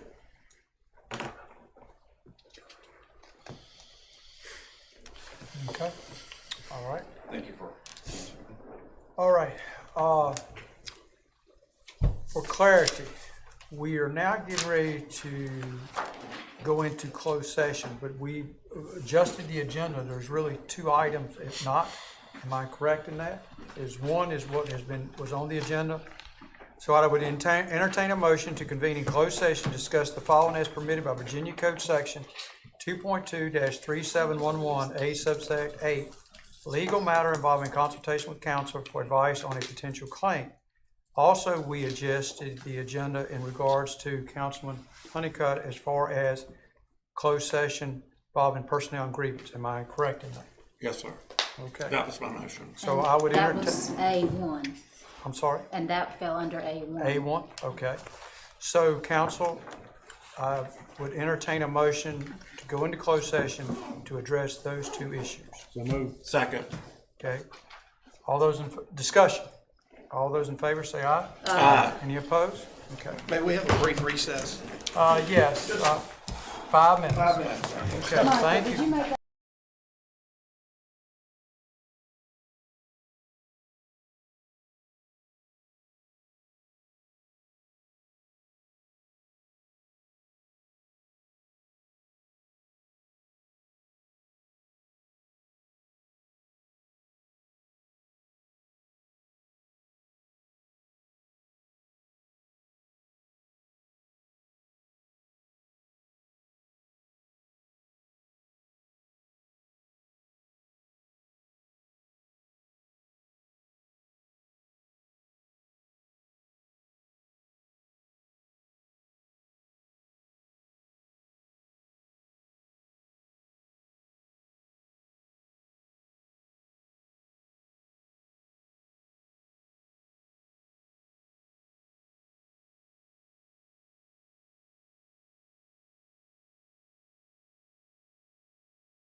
Struggling to find the perfect music for your productions?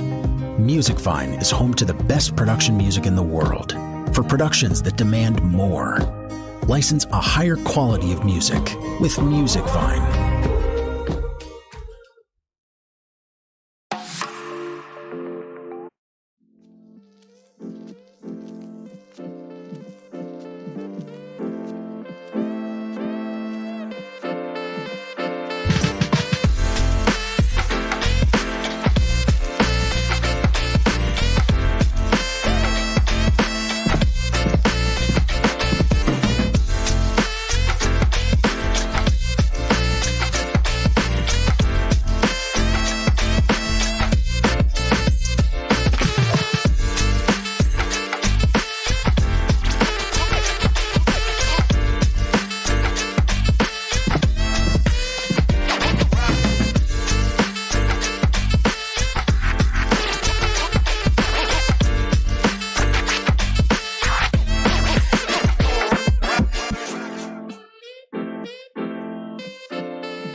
I'd like to thank our sponsor, Liberty Mutual. They customize your car insurance so you only pay for what you need. Contestants ready? Go! No! Only pay for what you need. Liberty, liberty, liberty, liberty.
council. I would entertain a motion to adjourn the closed session and reconvene in open session. So moved. Any discussion? All those in favor say aye. Aye. Any opposed? Okay, we are now in open session. Mayor Marion, I would make a Well, may I finish? I'm sorry. Another item, please. I'm sorry. Protocol. I would entertain a motion to certify the closed session by affirming that while in closed session, there was no formal action taken and that only public business matters lawfully exempted from open meeting requirements were discussed. And only public business matters identified in the motions convening the closed session were heard, discussed, or considered. I will entertain a motion to certify this. Move. Second. Okay, any discussion? Roll call, Anna? Bacon Spoon is absent. Hardy? Yes. Honeycutt? Yes. Luster? Yes. Moody? Yes. Moss? Yes. Smith? Yes. And Taylor? Yes. Okay, Councilman Honeycutt? Yes, at this time, I would like to make a motion that the request submitted by Mr. Waters for reimbursement to the South Hill Volunteer Fire Department as presented in our email. I'll second. Okay, discussion.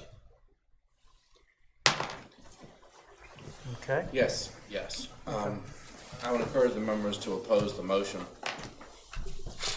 I complimented the fire department at last month's meeting about risking life and limb across the eastern half of this county and also into Brunswick.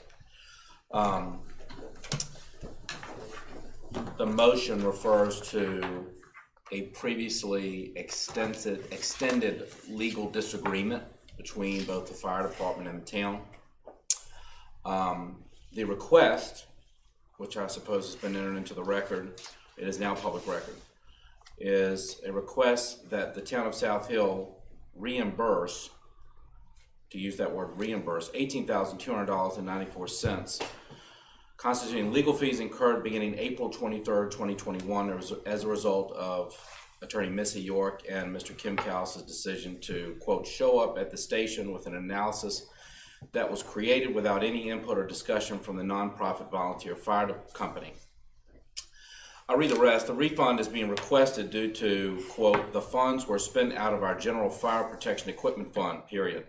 These funds should only be used to replace dated and aging fire protection equipment for the protection of life, limb, and property. We are only requesting costs associated with protecting the South Hill Volunteer Fire Department and its members. I'm opposing the motion because, to recall the minutes, it's my understanding that in 2021, the same request was made by the fire department. The request was made in the fire department committee, and though I wasn't there, it's my understanding the meeting minutes reflect that the chief of the fire department stated that he was no longer seeking reimbursement of those funds. A year has passed, just over a year, and we now have the request being made again. My concern is if our fire department, who just tonight we've approved of 2 budgetary requests for equipment, if the fire department has depleted its equipment fund or whatever fund it holds within its budget to purchase equipment, that it come to the town and state the specific equipment that it wants to receive payment for so that it can obtain it. Not under cover of letter, which requests reimbursement of legal fees that are approaching 2 years old in age. Now, regarding the legal basis of the request, it is important that the public know that the South Hill Volunteer Fire Department did not file legal pleadings against the town of South Hill, nor did the town of South Hill file legal pleadings against the South Hill Volunteer Fire Department during their disagreement over labor regulations in the year 2020 and 2021. No legal pleadings were filed against each other in terms of the entities. As a result, both entities, they being separate, as their council have now determined, chose to hire counsel, as was their prerogative. I would have encouraged the South Hill Fire Department, if they come to me, to hire counsel, as I would have the town of South Hill. They both incurred legal fees. for us now to pay the legal fees of the South Hill Fire Department concerns me because it would constitute perhaps an admission of guilt, not so much to the fire department, if they were to initiate litigation. My larger concern is if there were a disagreement or perhaps litigation instituted by the U.S. Department of Labor, right or wrong, the payment of this $18,200.24, which constitutes the legal fees of the South Hill Fire Department, would be viewed explicitly, directly, as an admission of guilt. Paying says you're sorry. And in the legal world, that means more money will be owed. When I make that statement, that does not mean that I don't understand there was a valid disagreement between the fire department and the town of South Hill. But in the legal world, and certainly with a governmental entity, such as the Department of Labor, right or wrong, paying means you're sorry. Whether that was an apology by the fire department or the town. If we issue the check, it puts the town of South Hill, its entire budget, and I think in the end, a relationship between the fire department and the town in severe danger, and I don't want that.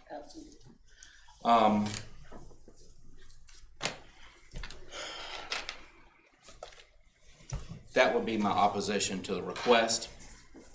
As before, I would encourage our fire department, when it, as it states in the letter, needs equipment, to approach us with the direct request, not under cover of letter which requests reimbursement of legal fees because a fund has been depleted within the budget.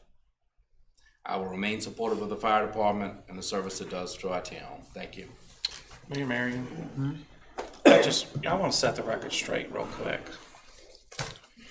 I've sat here and heard for 2 meetings, and I said I was going to be a good boy. But we've had a council person in 2 different meetings reference the eastern end of this county. Our South Hill Volunteer Fire Department not only represents the eastern end of this county, but the western end, the northern end, the southern end, North Carolina, and beyond. So to make that statement is a slap in the face to our volunteers at that fire department. They operate more than just the eastern end of the county. They save lives all over Mecklenburg County, Lunenburg, Brunswick, and Warren County. And I am sorry that you all have to hear that implication, and I'm sorry that the members of the volunteer fire department have to hear that, because you all struggle night after night and go out day after day to protect the citizens, again, not only of the eastern end of the county, and I'm gonna go a step further. Oh, only the southern eastern end of the town of South Hill. We're the only ones that financially support the South Hill Volunteer Fire Department. I want to say that Mecklenburg County has dumped millions of dollars into the South Hill Volunteer Fire Department. I don't think our county administrator, Mr. Carter, would be too happy to hear that only the eastern end of the county supports the fire department. It's a slap in the face. It's disparaging to its members to think that you all only roll out of the bed to service one area. I want to set the record. I want to go on the record and set the record straight. Thank you to the fire department for every single person that you saved, not just on the eastern end of the county, but all of the above. Mr. Mayor, I have a question, if I may. May I ask? Turn your mic. May I ask a question of Chief Vaughn? I see, why not? Chief Vaughn, would you address the mic, please? These legal fees that you're requesting, have they been paid to your attorney? Yes. Do you have invoices reflecting that they have been paid? Yes, and they were provided to council. Okay. No, they weren't. I haven't gotten that. I don't remember seeing those. They were not provided to council. It was in our packet. This has been quite some time back. Okay. So why haven't, Mr. Callis, why didn't we get a copy of that? I saw the invoice. Yeah. I've seen the invoice. Yeah, they were in there. Sure, it was in the Okay. packet. Okay. Question. They've been paid? you can re-provide those if necessary? Absolutely. Councilman Honeycutt, would you consider amending your motion to include paid receipts, verifying the amount? Yes, I don't have a problem doing it.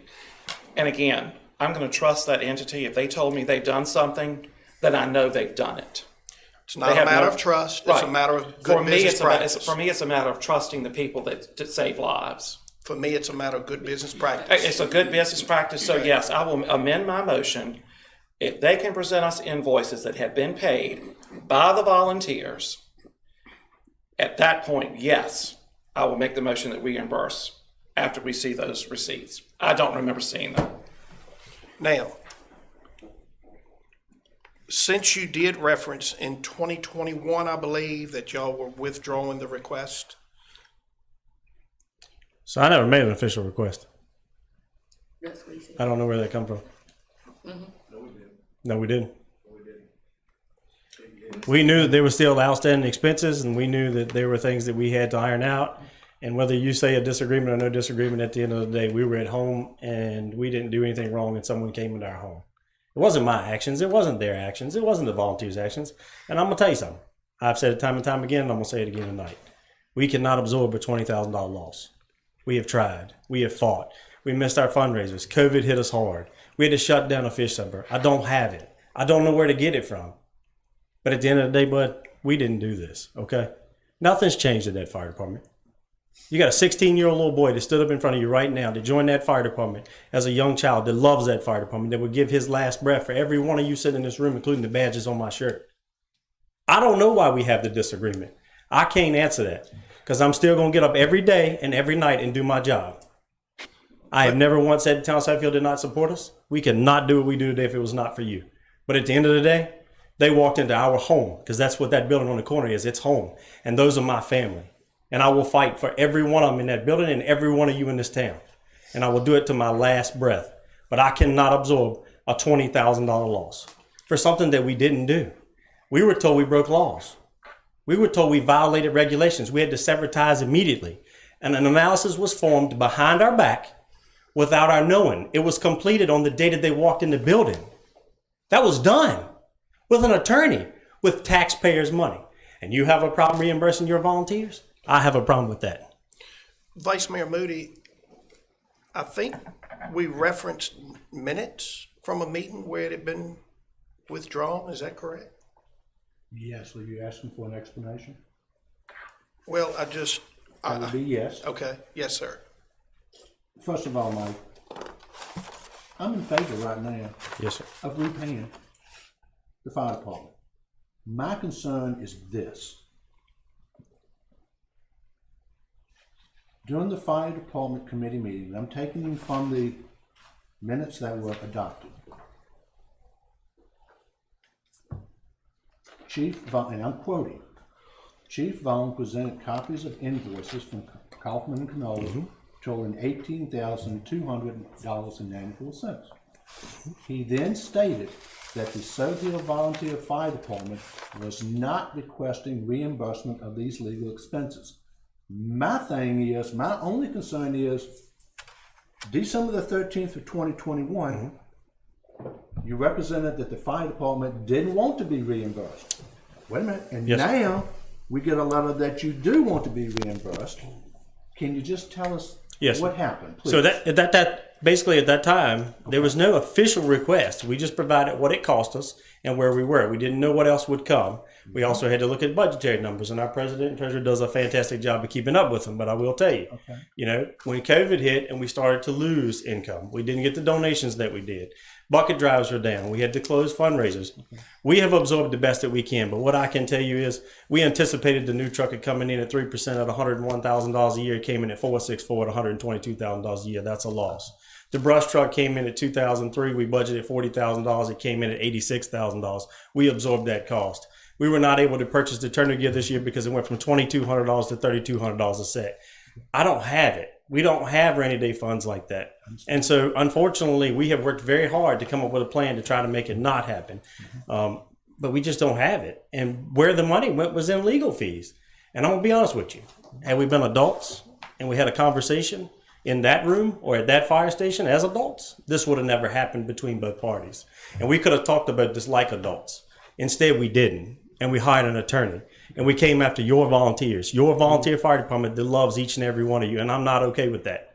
So yes, sir, we do need the funds back. You answered the question. Thank you. Thank you. Chief Vaughn, can I ask you a question? Yes, sir. Can you tell me, and this is just my speculation, is this statement true?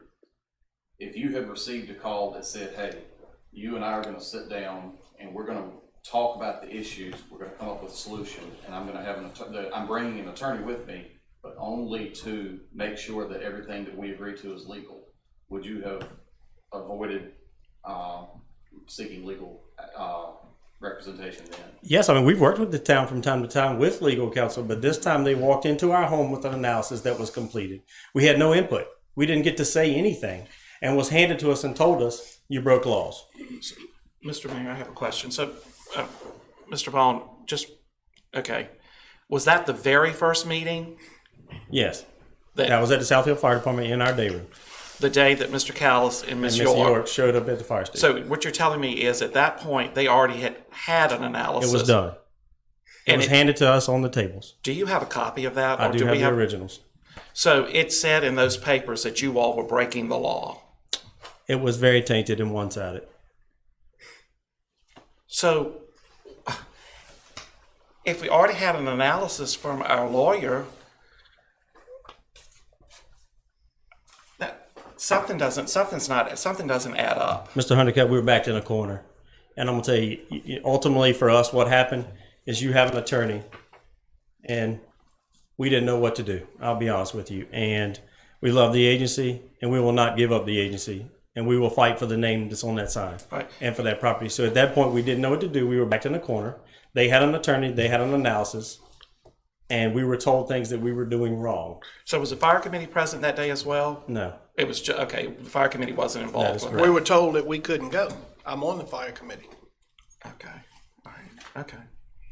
Mr. Callis would not allow us to go. And I specifically requested to be in that meeting because I was on the fire committee. Any further discussion? All right, we have a motion. Can you repeat the motion for me, Anna? Once the paid receipts are received, to pay the reimbursement to the South Hill Volunteer Fire Department as requested in the email.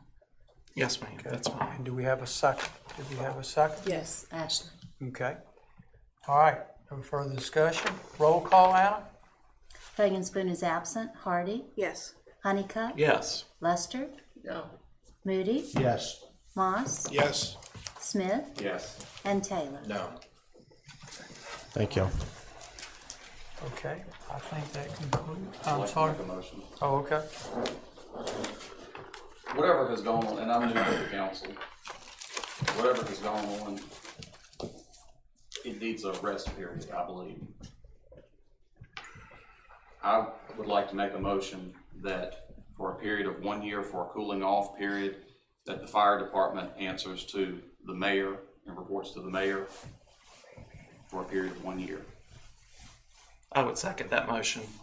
For discussion, would that be a change in our charter? That would have to go before the General Assembly. That would not be a change in the charter. I think I'm asking the attorney, because we had this with the chief of police, would that also change with the fire? Mr. Mayor, I'd have to do additional research, but I believe the Virginia Code states that council hires a town manager, and that is the only employee that they hire and manage directly.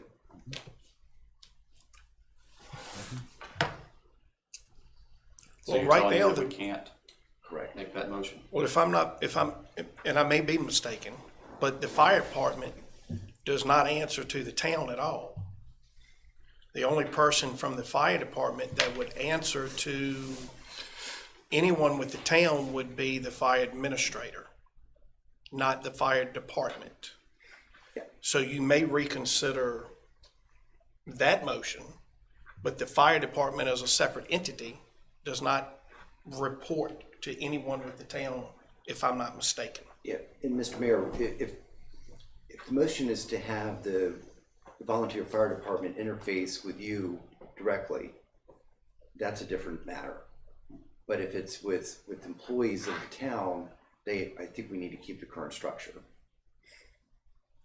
If I may, in addition, subsection 10 of the town code, subsection 10.1 states, the town manager shall manage the business of the town. He shall perform such duties as are consistent with the office and as directed by the council or mayor. Prior to that, it very clearly describes, in actually more detail, the responsibility of the mayor. And it provides no provision regarding management of town employees. That's right, Mr. Mayor. So, to my point is that if they're employees of the town, they still need to go through the current structure. But as far as interfacing with the volunteer fire department, then council can designate whoever they want to with that.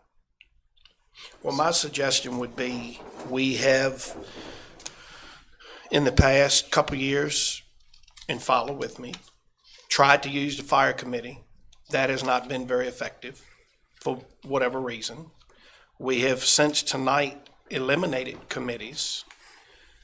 So could we not make or designate the mayor to be the liaison between the council and the fire department and remove the aspect, in my opinion, that has created some of these problems, the town manager, where he stays away from the fire department. If it's issues or discussions, it goes through the mayor, and then he communicates with council. Does that include budget, Mr. Moss? The budget provision, the budget apportionment from the town to the fire department? Well, Because that would be an additional duty that the mayor is not authorized by statute to have, which is to regulate expenditures within the budget. I know your request. Well, the budget will come to the full council anyway. And this is only, to go to Councilman Smith's point, we need a cooling off period. We need to we need to figure out what the problem is and diffuse it. The chief and I and you and the rest of this body are completely cool right now. This man is completely cool. This cooling off period, there's no litigation. I understand the request, the temperature that you cite, but Mr. Moss, my concern is we're adjusting the authorizations provided by the charter to suit a specific issue that can be addressed within the charter, within the governance by the council. What's going to happen if, by what you're requesting on the motion by Mr. Smith, as well-intentioned as he may be, is that the mayor will be reviewing expenditures of town appropriations to the fire department. It's not in the charter. And your alternative is that this full council will be. Well, no, we can't do that on a daily basis. It probably doesn't happen every day, but there's a budget apportionment, an appropriation rather, and then the expenditures that take place. Add to that the fire department building itself is owned by the town. So again, we're fundamentally adjusting as not authorized by the town charter and really the Code of Virginia what we've done. I think it could be accomplished in a different way. Well, I'm open to discussion on that. I understand. And Mr. Taylor reverted to cooling off, or everybody's cool. Is everybody cool? Who was that? I don't answer to the council. I'll answer to the town manager as the deputy chief. I don't. Can you approach the microphone, please? Please. And state your name, please. John Kelly, deputy fire chief. As a volunteer fire chief, I don't answer to the council. I answer to the volunteer fire chief, and I answer to the members of the organization. Answering to the mayor out of respect would be great for us from the volunteer perspective. The budget for the fire department, I don't control the volunteer fire department budget. I control a budget within the fire department ourselves, our operating budget that we control, not the town's finances. So doing away with the town manager would be a great thing, because for the past 3 years, it's been a living hell. And I'll tell you, I'm not okay with what we're going through. I'm not okay with the direction we're going with the town. I would love a cooling off period. I love a period where we can be firemen, where we can go do our job. Far as the fire committee, you ask why the fire committee doesn't know anything. Misrepresentation. They're on the committee, but they don't come see us. They don't come do anything. Mr. Moss, yes. The other two young ladies, no. So that's why they don't know what's going on with the fire department. We would love to have a liaison like the mayor communicate between us and the council. We think that would be the best course to take. But what we're doing right now is not working. It's not. I mean, we feel like we're constantly under a microscope. We're picked at, we're prodded. Everything we do is being looked at. Come up to the firehouse and, we got a special project going on. Well, we're up here just to look at the special project. I mean, you've never done anything like that in the past 20 to 30 years I've been in. Why now? Why in the past 3 years? So, I mean, it's not working. Something's got to change. Mayor, Mr. Mayor, in response to the request by Mr. Smith, the mayor is separately elected as all council members.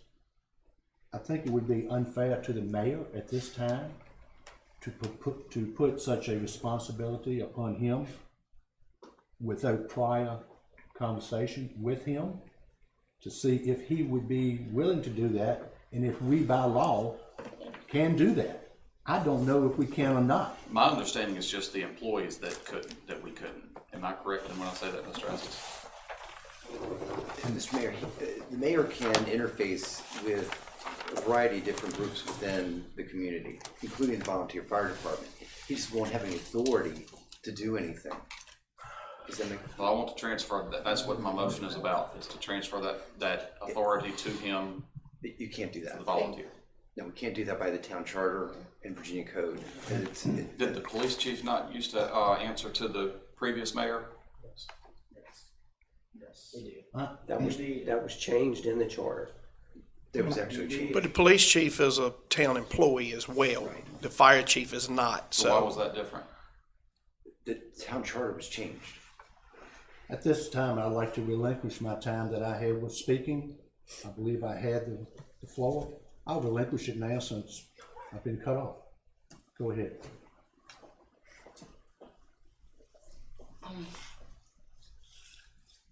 I just wanted to say this. Although I do not agree with paying the legal fees as a matter of precedent, doesn't have anything to do, not one blessed thing, with how much I value our entire volunteer fire department. You guys are heroes. Those are two separate issues, and I have no animosity about it. I will support you. Now, the other gentleman said that it was referring to me when he said the other young ladies. No, excuse me. No, sir. Okay, thank you.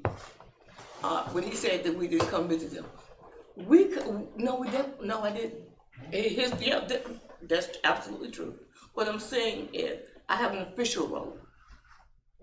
I didn't say anything about being your friend or anything. I have an official role as council person. When there is an issue that involves you, I show up. If there was no issue that involved you, I didn't show up. That was official, okay? It was not personal. It just was not. You are sometimes ascribing to others motives that are not there.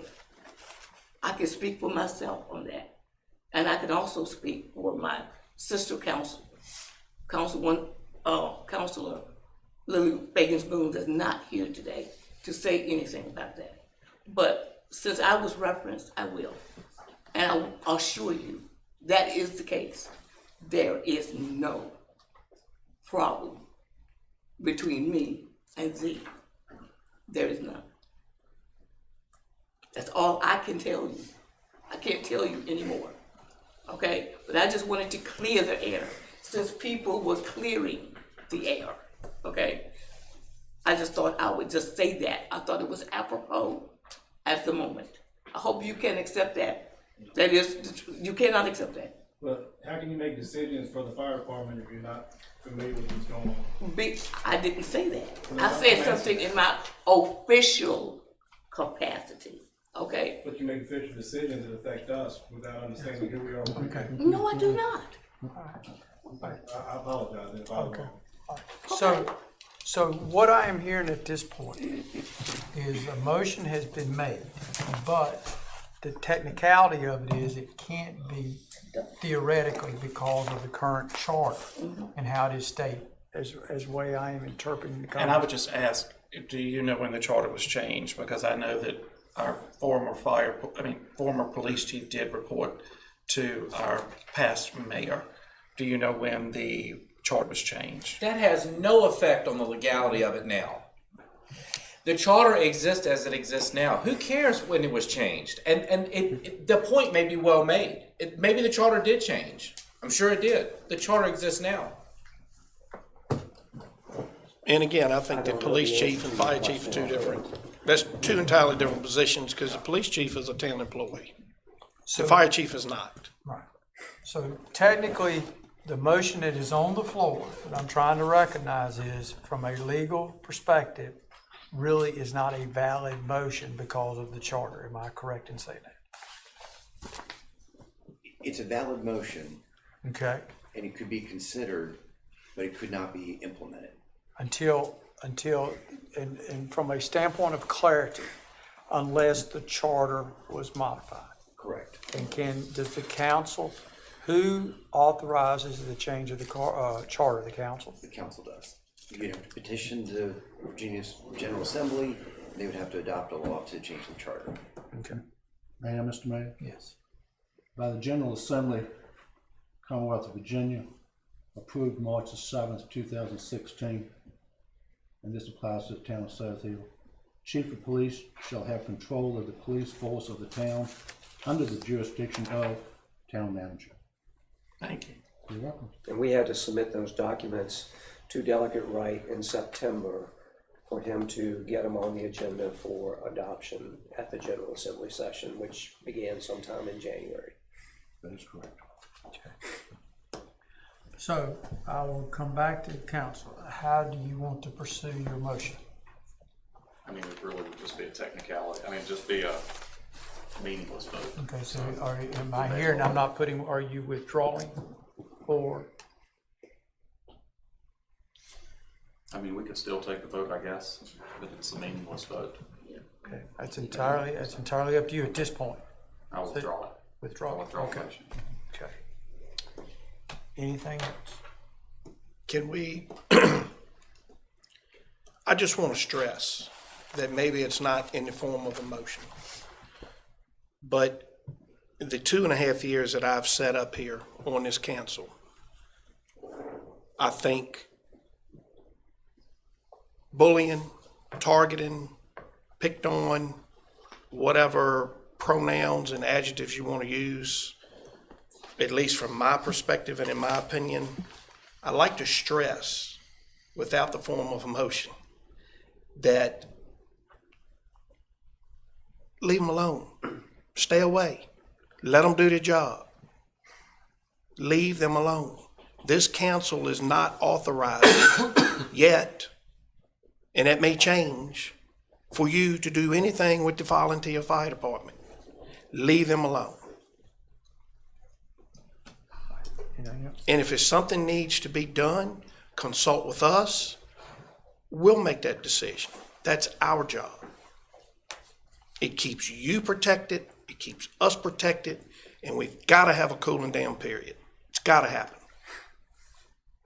If it's issues, reach out to somebody else to try to mediate. Have a cooling down period. Please. Please. Okay. Thank you, Mr. Mayor. Okay. I'm sorry. Oh, Yes. you had asked for an update on Mr. Wade Crowder's comment about the road at Felton Brothers. So here's that update.